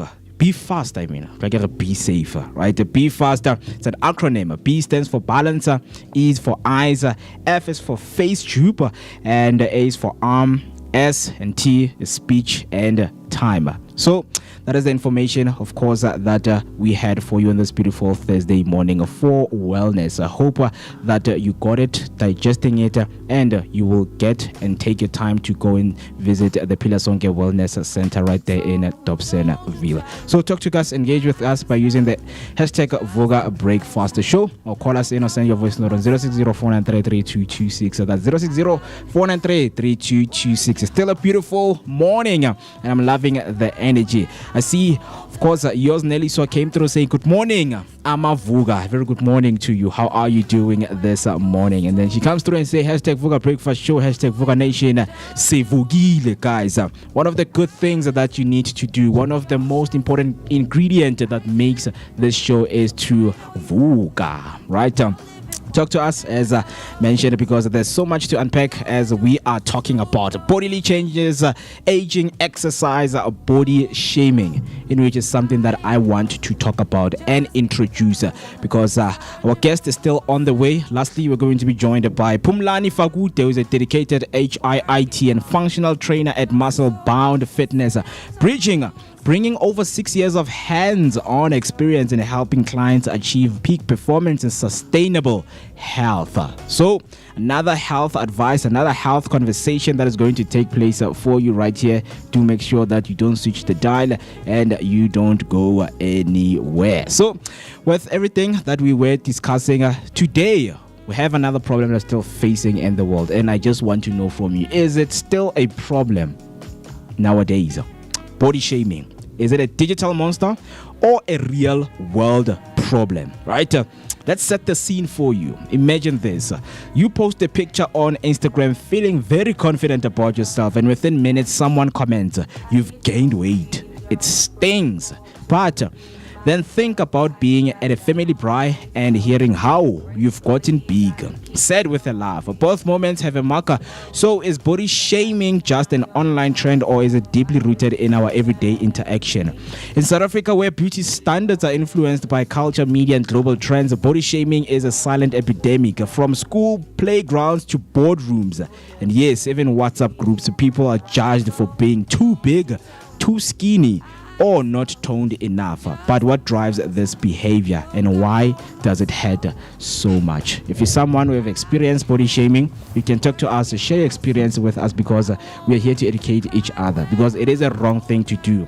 I mean, cyberbullying, it's one of the things that's still happening on social media, and we need to do better as society, as people, because you are the one who's typing that to the next person. You are the one who's sharing a post that speaks bad about someone else. So I think it should stop. But now we want to explore some other ways that people, there are people who can, package it nicely and say, hey man, you've gotten big, but for you, it doesn't land nice. So question is, why does it hurt too much when people are being judged to being too big or too skinny? I mean, there are shockers that here we're going to go through, but the conversation is still right here. I mean, a lot of people who have faced the cyberbullying, for being big and that kind of thing. Yeah.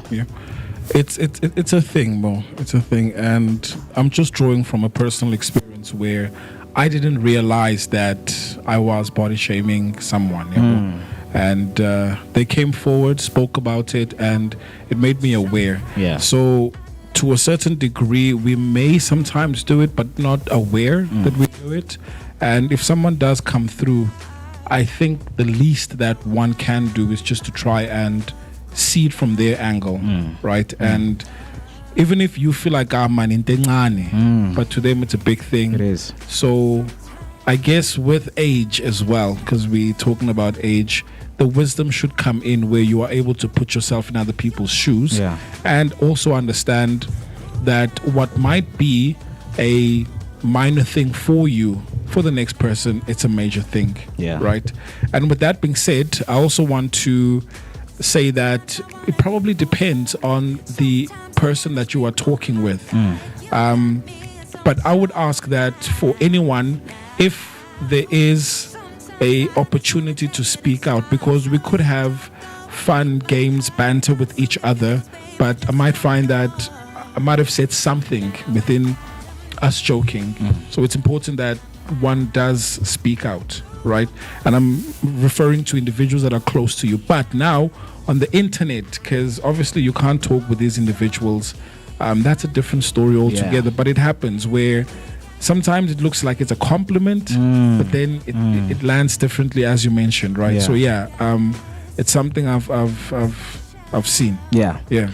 I mean, by growing, I mean, you start to understand some of the things that were being said to you while you were young because you didn't understand any better, right? I mean, we know that some of these things, they start at home, right? When your mom or your dad says something about how you look or your body.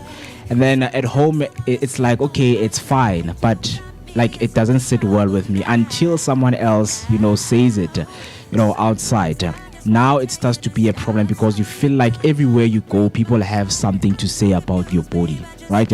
So now heading over to the shockers and stats that we have, they say over 60% of South Africans say they have experienced body shaming at least once in their lives. This source is from the South African Health Review. Global studies show that body shaming increases anxiety, depression, and eating disorder. Social media amplifies the problem. Filters and perfect bodies create unrealistic standards, but research shows that offline shaming is just as damaging. Those are small comments that you get, right? Hey, you look big. Hey, you should hit the gym. Hey, you should do this. Hey, you look dark. You should put this cream on, right? And social media is also doing that. I mean, even with brands, they're also doing that without even being, cognizant that they are trying to say something or send a message to people without them noticing, right? That's why I'm saying sometimes the people try to put it nice to you. They put it nice in an aspect that you won't, pay attention to what they're trying to say. Yeah. Hence, someone will say, I've been trying to say this to you, but you haven't been getting, along the lines with what I have been saying to you. So obviously with brands, you see that there is a certain narrative that they are pushing. Yeah. So some models will look a certain way, but then in reality, most people don't look like those models. Yeah. And even with models, if you sit down and talk to them, they wish they could have a burger. Yeah. They wish, Yep. right? But it's their job, so they stick to that, and they have to maintain a certain body size and body mass index. But with that being said, I've got a question for you guys. Like, have you ever body shamed someone? And have you ever been body shamed when made to feel insecure about your body? Yeah, I think growing up, because I used to have, a big body, right? And I think with that, it came out to me that I feel like I should do the same thing that people do to me, right? And now when you're doing it, you just become extreme because now you want the next person to feel your pain, right? So I have been, but with us, it's as kids, growing up, guarana and such things, it doesn't come strictly say, this is how you should lose weight, in a bad way. But now when you start to grow up, you start to understand that, no, man, this is actually body shaming, And when you also grow up, you're like, nah, this thing has been done to me. So let me do it to the next person because it's not wrong. If someone does you wrong, you'll feel like it's also right to do the next person wrong. So you've seen the show, yeah. It says, lose it or lose me. Lose it or lose me. So now, if someone comes to you with that phrase, lose it or you lose me, isn't that, would you coin it as body shaming, or it's coming out of a place of concern? It's a concern for me. Because but now I say to you, in fact, it's either you lose it or I'm gone. Or lose me. Yeah. Because you're going to lose at the end of the day. Either you lose the weight, or you lose me. Yeah. You choose. Because I prefer it to be changed to lose it or lose yourself. Right? Because this is it's a personal journey that one needs to. Because now, if I lose weight for you, I mean, we have seen so many people projecting things that, now I have lost weight for you. What then? Right? You're not supporting me. You're not, helping me with anything. Because trust me, a personal journey is difficult for a person alone. If now someone has to come and help you with your personal journey, imagine living with someone, you have to be responsible for everything that they do, just to pay attention into not them getting back to the weight that they had, right? So lose it or lose me, it's a very wrong way to put it, honestly. I fully agree. Yeah. Lose it or lose yourself. Yeah, lose it or lose yourself. Yeah, do it for yourself. Exactly. Yeah. Right. Yeah. So some comments came through right there from Nelly Swaz saying, I now exercise for health, not physique. Maybe it's age. Yeah, we know. I mean, for a lot of us, when we exercise, you're like, you know what, when I wake up, I have back pains and things like this. I don't want to feel like that. But now, if it's age, I don't know if you are doing it for age, Nelisha, or it's something that is in your mind, because Laeeqa, why am I forgetting the name? Laeeqa, right? Laeeqa mentioned that it's more of a mental thing than of a physical thing, because if you convince your mind that it needs to do something, your body will also be convinced, right? If you look yourself in the mirror, you see yourself your age, like I need to hit the gym. That's your mind telling you that you are aging, right? Then she comes through again saying, we have mirrors, Claire. We see ourselves, so why do we talk about our bodies? It's as simple as that. You wake up in the morning, you see yourself, it's as simple as that. Why do you need to now open a debate about how I look? Comes through again and saying, the phrase is wrong for me. I can rather lose you. Lose it or lose me. It's not lose it or lose me. I mean, for other people, they can see it as I see my partner is trying to come for me, you know, so that I can make better life choices and healthier choices more than anything. But yeah, the phrase itself, I think the problem is in the phrase. We still can be partners, but it doesn't mean when I don't lose my weight, I'm going to lose you. Like, you are dating me for my weight, for my body, or like, what are we saying right here? Because it's going to say a lot of things. So it's all in the approach. We agree. Yeah. Where for some individuals that are more military minded, they would rather have someone say, lose it or you lose me. Yeah. To them, that motivates them. Yeah. And then there are some people that are soft by nature, where they require a different kind of approach. So I normally akin this to the different personality types, where we are being compared to birds, right? Where there is an individual that is analytical, one that is more of a doer. So you get a dove where there are people that operate from a place of love primarily. Yeah. So if you approach those individuals like Motando, for them, they will find that motivation to do it, right? But intrinsically, it's still part of them to make sure that they do the deed themselves, or motivate them or inspire themselves. And then you get the owls that are more analytical. So if you show them numbers that, look, once you lose it, you know, you're gonna live a healthy life, a much longer life, and a fulfilling and balanced life. If you show them stats and numbers, for them it makes sense. Then you get the owl where, look, imagine jumping into these clothes. Imagine taking long walks without getting tired. So it does come down to the approach. Right. It comes down to the approach. But different strokes for different folks. But as far as body shaming, I experienced it in different ways, but I think you summarize it well, where growing up it is teasing each other but not knowing, you know. But now when it comes to social media, do you think people are projecting, where they see someone who is a full figure individual wearing shorts and they're thinking, but why are they projecting? Like, if you were to see a woman dressed in shorts, or a guy with like nice ox-like thighs, but shy skinny junior born, and then you'd be like, but why is this person dressed like this, right? For me, when I see a big girl wearing anything short, it shows a bit of confidence, because I'm a little insecure about my body. Reason being, it's because I have been body shamed throughout my almost entire life. Even this year, people are still making remarks over the fact that I gained weight. It's life, guys. Unfortunately, my body fluctuates. I lose and I gain, I lose and I gain. And I can't even tell you what's the cause of me losing at that moment. But I know I will lose, and I'm not even aware of it when I lose weight. I just see with clothes that I know that whenever I wear this certain type of pants, I see with those type of pants, or okay, buruku bosetse will lose. That means that I lost weight. Yeah. Because like I said, I'm not a person who literally buys a whole lot of clothes. I barely buy clothes due to the fact that most of my clothes are basically clothes that I've been wearing for like the longest time. Yeah. And I've had, unfortunately, some very, very bad experiences when it comes to body shaming. And it's something that I hate with all my life. I hate that people feel the need to judge a person's body when you don't even know what a person's going through. Yeah. And I'm talking about something that even happened even this year. Like literally last week. I'm not talking about something that happened last month. Last week. Yeah.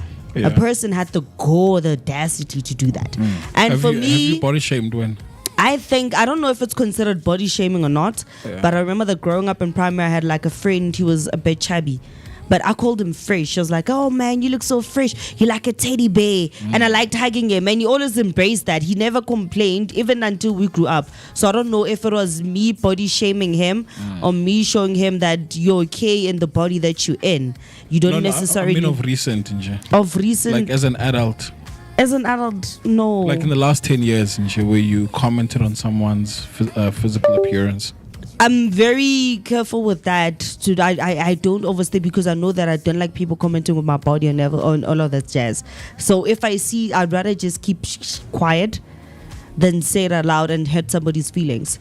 For me, with some of my friends, I'd rather say, show me, girl, where you get that waist? You know what? I need to get a waist like that. Mine is not snatched. You see, those are the comments that I make. I believe in, I would compliment more compared to body shaming. If I see a girl, hence I said that if I see a nice thick girl and then she's confident in wearing shorts, like I literally walk up to her, I'm like, girl, I wish you could borrow me the confidence that you have, because in my own skin, I am struggling to even find myself wearing a shirt. I don't even own bikini because I am so body conscious and so insecure about my body. I don't even have that. So my takeaway, Mo, is that we could sometimes compliment someone, but then it lands differently, right? Yeah. So maybe unintentionally so, one could body shame, but then you thought you were giving a compliment, because as guys, we look at girls like, yo, you're so thick. But for me, thick means that I am referring to something that I look at and think, Wuti, I love this, right? Yeah. But to someone else, thick might mean that you are fat. Yeah. You know what I mean? So this also, even though this is something that's celebrated in the US, so they're celebrating National Family History Day, because some of these things are genes within our families, where in our family this is how we are built. We are big boned. Big family. Because if I say big boned to someone else, it's a shaming. Yes, it may be. But I don't mean it that way, right? So it's possible to we have body shamed, but not knowing. And I'm just gonna circle back to what I said initially, that if someone says something, it's important that the other person says, look, for me, I don't like it when you say this, so that you know, right? Yeah. But on a lighter note, right? Because we grew up teasing each other, and you're like, okay, it's part of playing with each other, and you come to understand that there are different connotations to this. To say, okay, what language are you using to body shame someone? Hey guys, African language is harsh. I mean, with English you can just go to someone and say, hey man, you big, you thick. Hey mara, Africa, bomba. You'll cry like a bicycle. Bomba, skujeje, you know, all of, like, they try to come up with names, right? So there are people who embrace, because I feel like for us, especially when you play sports, I mean, you just find that thing that it pushes you to train more, right? And we did not do it to bring each other down, but you say, hey brah, like, you are gaining and we are training each and every day, where now there's no results for you. You need to push, Ntwana. You need to push, because we need you in the middle field. We need you in that striking position. So if you gain weight, at least use your weight to body weight other guys. Understand? Because there are big guys out there who are using their body for, you know, for good purposes out there. So it's all about different connotation, but we know that body shaming is wrong, and it is a real world problem. Also go to digital, whereby there is a cyberbullying, in which a lot of people should stop doing that. If you see someone, sharing posts about, someone, how they look, about their body, I mean, you should just comment and say this is wrong. The other reason why I barely ever post. It's wrong. Yeah, it's wrong. wrong. Absolutely wrong. That's actually one of the other reasons why I barely ever post any pictures, especially full length. Because I don't want to lie, like the internet is pretty brutal. I can lie here in the real world and say, you know what, I don't mind if people call me that, but obviously it's going to die and stuff. But then with the internet is like sort of forever, and what people post, it may be forgotten now, but it's still there. So for me, that's like, even when I barely ever post full body pictures, and I barely ever take full length pictures. And if I do actually take full length pictures, trust me, Guti, I'm wearing an outfit where I know at least I look a bit snatched, and then my body is not that obvious over the fact that, you know what, I gained weight or I look a bit voluptuous or whatever. So when I post full body pictures, it's pictures that I basically know that literally kind of hide out how my body actually looks, so I don't have anybody calling me like istofoza. I hate that word. Sticks and stones, man. Stofoza. Sticks and What stones. is that? Sticks and stones. You know how sticks and stones can break your bones, but words are just water under the bridge. We know that it probably will not change. People will be mean. So how about we develop a mental antivirus? Mental antivirus. Yeah, post that picture. It's you. There are some that will appreciate it. In fact, just before I hand over back to you, Mo, so today's would have been Bruce Lee's birthday. So his highest recorded weight was 67 kilograms. 67. Now, 67. Some will say Bruce Lee looks good, ne? Yeah. But if you speak with some African women, I want my man with a bit of meat. So you see, for them, they prefer someone that is much more built. Others would be like, no, Bruce Lee is perfect. 67. And I'll check Uguti, he would have turned X amount of years. But then Terry Crews said that he remembers on social media where he was commenting on posts where people were throwing backlash. And he spent time responding to those individuals. But then someone in the comments said, Terry, we love you, but you don't comment to us that love you. So ignore the ones that speak negative. Post that full body picture, because there's someone out there that looks at Afri and says, wow, this is how I like it, or something like that. Right?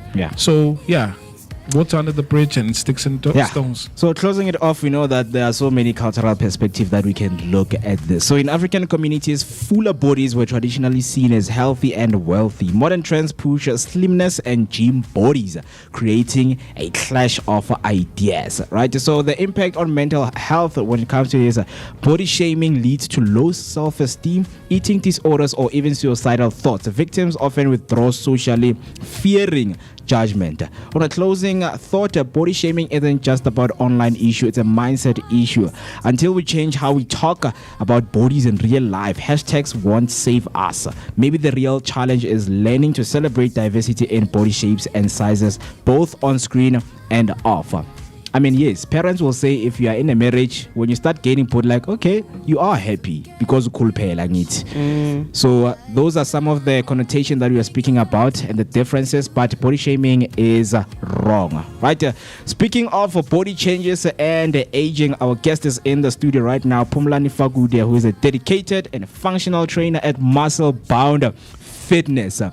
We want to hear if he's going to body shame us. Tina Lavas and I'm muscle. Understand?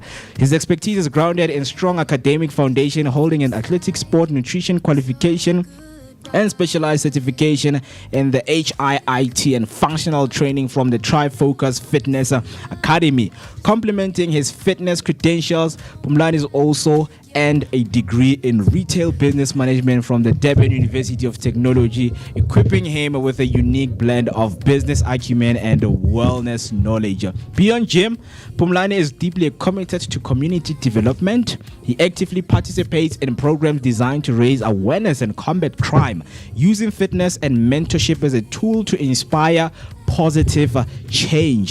His work reflects a passion for empowering individuals not only to transform their bodies but also to uplift their communities, making him a role model for both health and social responsibility. When he's not training clients and or engaging in outreach initiatives, he enjoys spending quality time with his family and immersing himself in books that broaden his perspective. This balance of professional dedication, community service, and personal fulfillment defines his holistic approach to life, positioning him as a trainer who values strength of character as much as physical fitness. And you're asking me, where is he? He's right here joining us on the table. A very good morning, my brother. How are you doing this morning? Good morning to everyone. Good morning to the host, and thank you for having me today. Good morning, South Africa. This is Phumlani Fakude, born and bred in Soweto. Okay. Yeah. Sotra. Right here. Pants corner. But my ground roots initially, it's KZN. Yeah, from KZN. But I grew up here, actually. Okay. Yeah, I grew up here. My lower grades, high school, tertiary, and stuff like that. But basically, I'm grounded here. Not necessarily grounded in this area, but my roots are here. My roots are here. So today I'm here to express, I'm here to put a broader spectrum on the fitness elements, and more especially make people understand about fitness, because when it comes to, or when we're talking about fitness, people just think when you fit, you're supposed to be showing what you fit. When you fit, you're supposed to be ripped. When you fit, you're supposed to be that strong looking person. So it's a very broad topic, and people have been having different stigmas about it. People have been having different perspectives about it, and even as a society, we are having different narratives about it. But more importantly, it's all about understanding. When we're talking about fitness, we're talking about life in general, because it's a walk of life thing. So it basically entails who you are. It also clarifies to the people who are looking at you, maybe from a wider view, or even the ones that are closer to you, to say, who is this person? So we're here for that today. Thank you, man, for blessing us with your presence. And I am happy to be in this conversation, because wellness is what we have been talking about throughout the show. And we have been talking about body shaming also being part of our everyday life, and how we can combat that. And you're speaking about fitness in a broader way, in which now we're going to be exploring that, right? For people who are watching and listening right now, and they're new to what we call high intensity interval training, how would you describe that in the simplest and most exciting way? Okay, high intensity interval training basically is like you putting high intense workouts, but making them in a smaller circuits. So, for example, people know the basic squats. Okay. That's for the ladies. For the gents, it's like your push-ups. It's the burpees. But for someone who's not informed about high intensity interval training, or for someone who's not informed about this fitness thing, when we're talking about this, specifically this spectrum, it's like you saying you taking your workout and creating a shorter version of it, and trying to get the most out of it. That's the easiest term that I can use. But for those who are well informed in the fitness spectrum, they know we're just talking about high intensity, high intervals, but using shorter period of time. Yes, sir. So in your journey, tell us about some of the things that you have learned and you have seen that most people are not doing, and they're missing out on when it comes to fitness. Because for someone outside, they'll see a buff guy or someone who's just feeling like they're just trying to show off their body to people. To someone who doesn't understand anything about the broadness of fitness, what message do you have for them? Okay. Firstly, we need to understand that fitness is a kingdom. Yeah, I take it from that perspective. Fitness is a kingdom, and there's no king without a queen. Yeah. There's no queen without a king. Yes. So looking at it that way, the fitness part is the king. Yeah. Where we're doing the operational stuff. Okay. The training, the lifting, the jumping, the roadworks, everything. Then the queen part, it's more of like the mindset part of everything, where we're talking about the nutrition. Yeah. So there's no fitness without nutrition. There's no nutrition without fitness. Wow. Yeah. So for someone who is trying to invest in their fitness journey, or for someone who is wanting or keen on trying to take this fitness journey, you need to understand that fitness is not only about the heaviest person in the room or the biggest person in the room, the most ripped person in the room. Fitness is about firstly knowing your body. Yeah.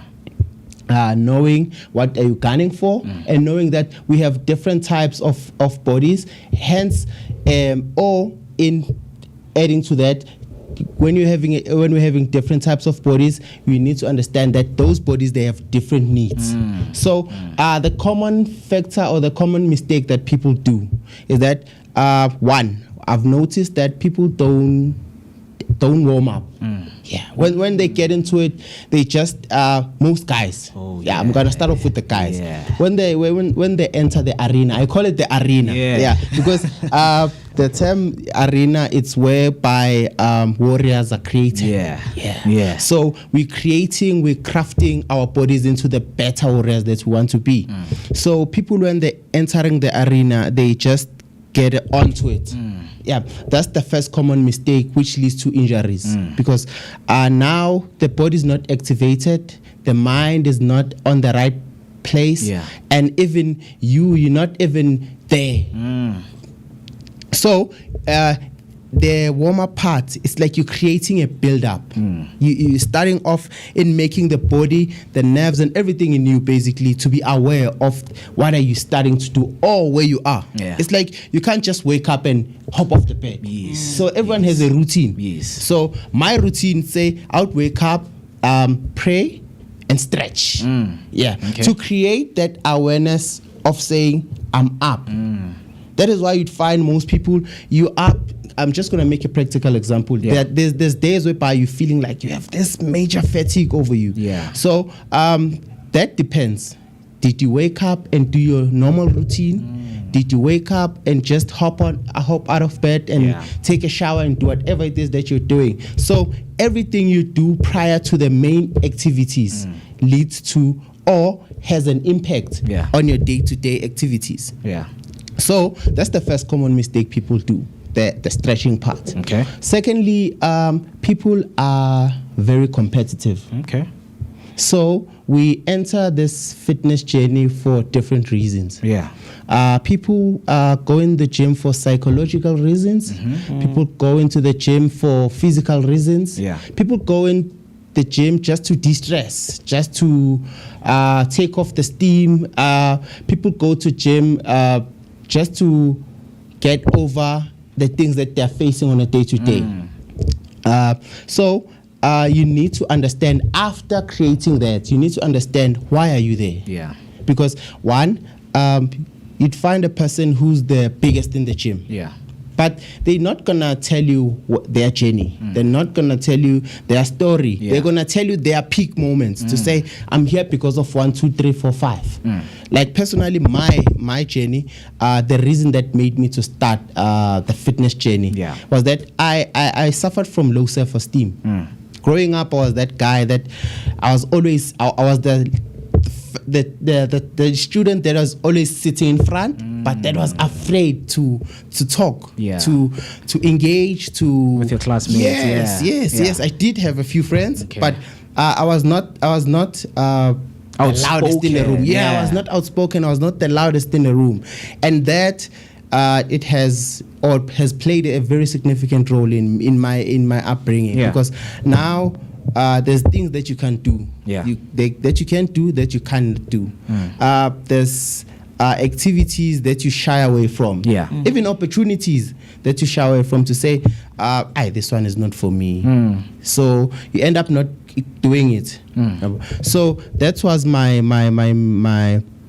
inspirational factor behind me partaking the fitness journey.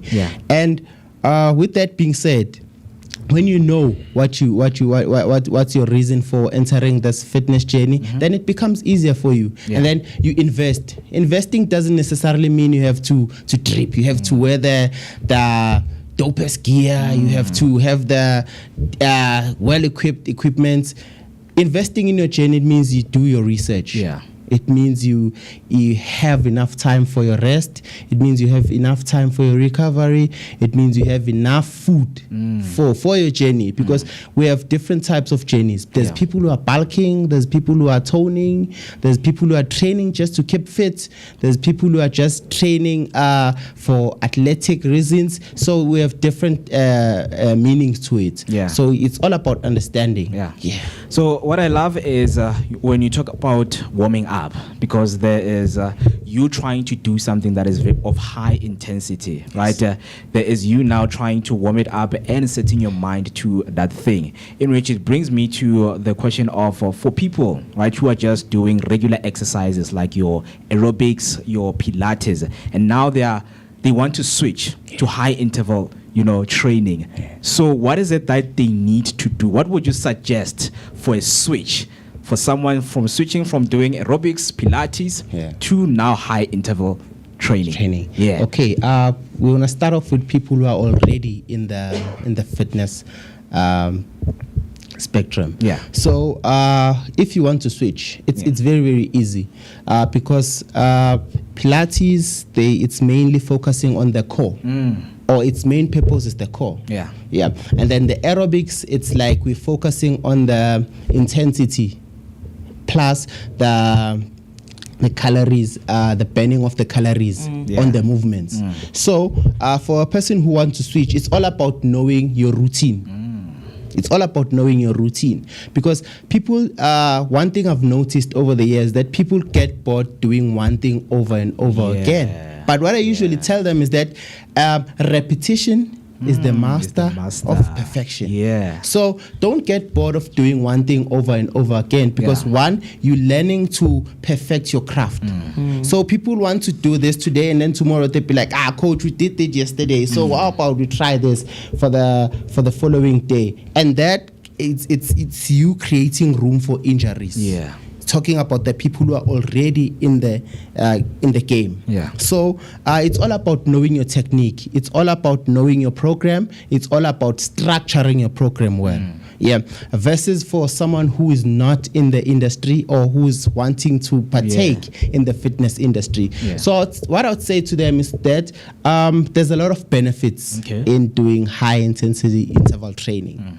Like first off, we're talking about endurance. Endurance, it's for a person who doesn't know the word endurance, we're simply asking, or it's a question entailing how long can you go?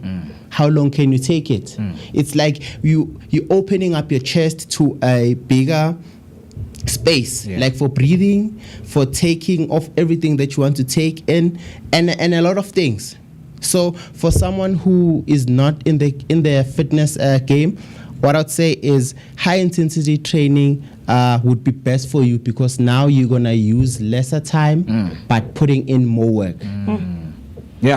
No, man, that's like very interesting, because who knew that when you do high intensity interval training, it's all about, you need to also reprogram your mindset and how you think. So it's pretty interesting. So I also want to know, what actually inspired you to specialize in high intensity interval training, and instead of using the traditional fitness methods or going for traditional fitness trainer position that we usually know about?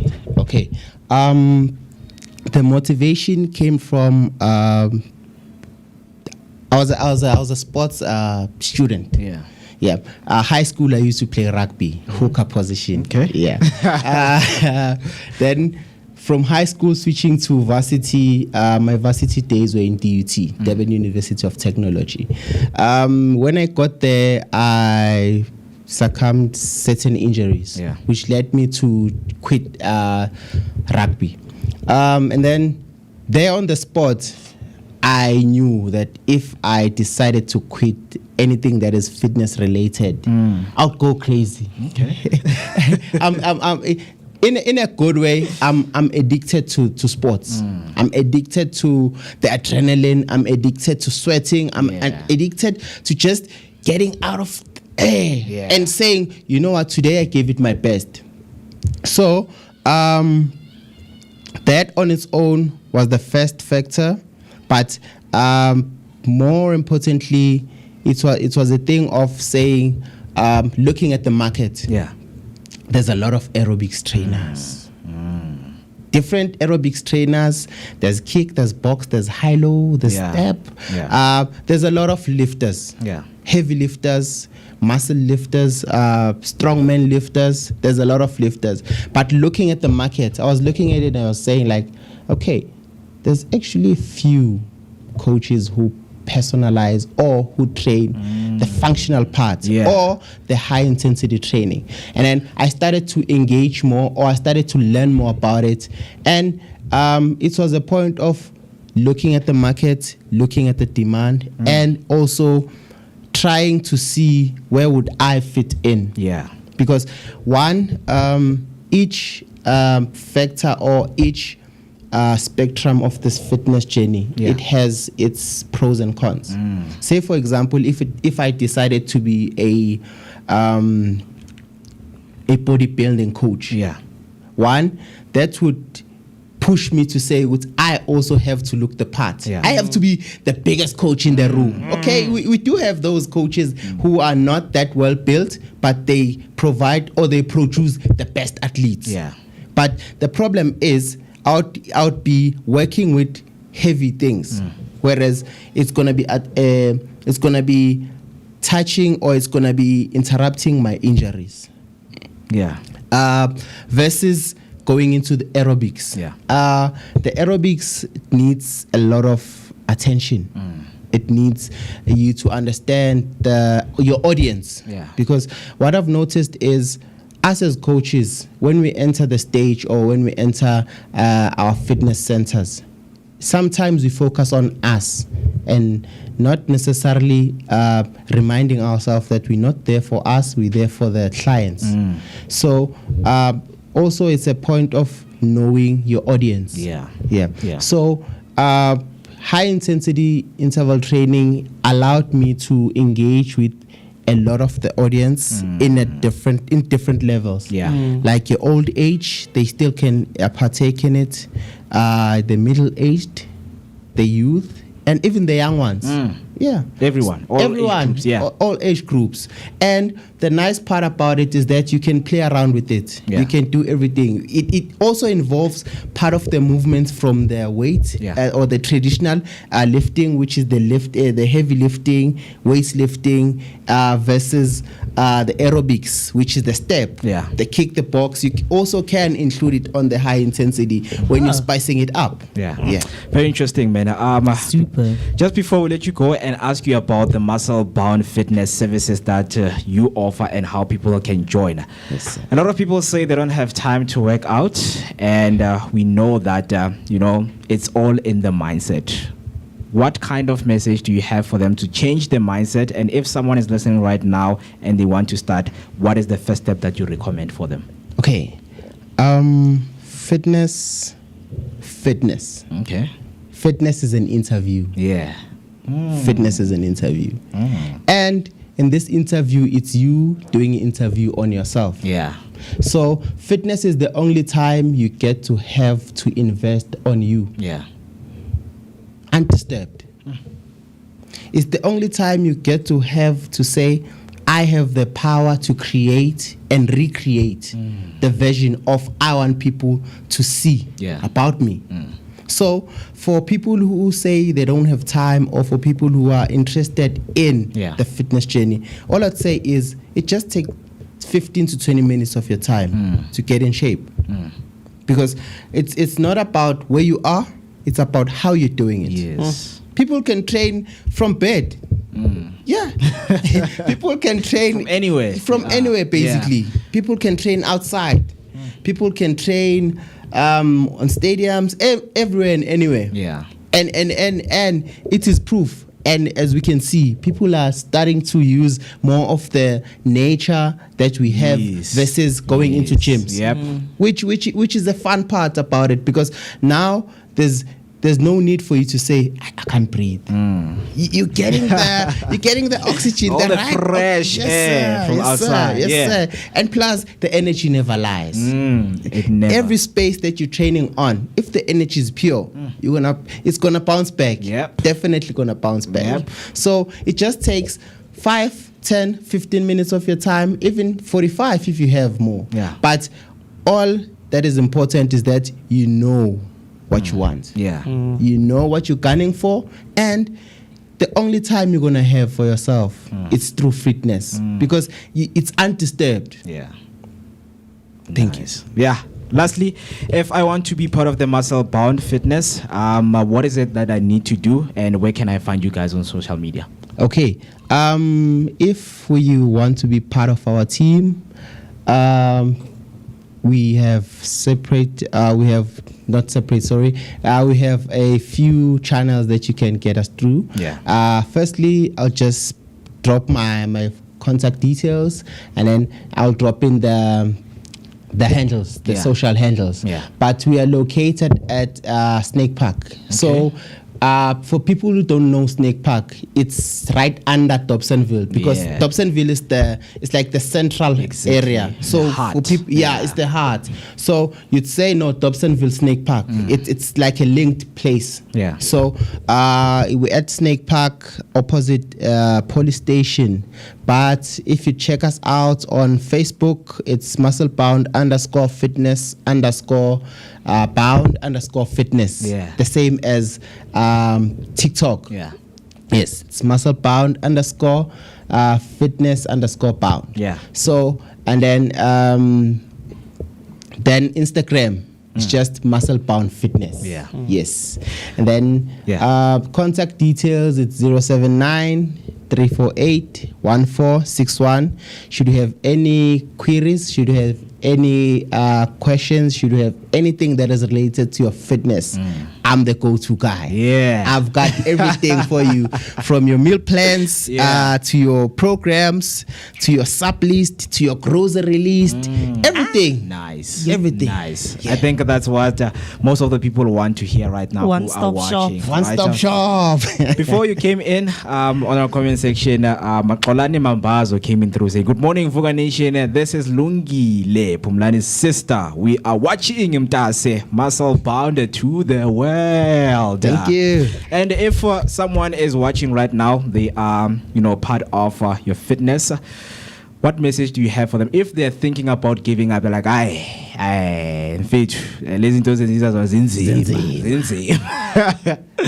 what I usually say to my team, say, ungavumi. Don't give up.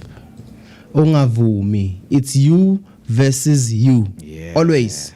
Before the world, before anything, it's you versus you. So the word ungavumi, it's a deep word. We might take it light. Yes. But ungavumi, it's like you're saying to yourself, why am I here? Yeah. Am I in it to win it? Am I in it for the growth? Am I in it for the results? Or am I just doing it nje? Yeah. So ungavumi simply entails ukuthi you have to keep on going. Noma ngabe kunzima kangakanani. Even if it's so difficult to a point ukuthi you feel as if you're not getting that air that you need or that breath. But ungavumi. Remember why you started. Yeah. Because we go through a lot of things in our day-to-day activities, in our day-to-day lives. People are committing suicide.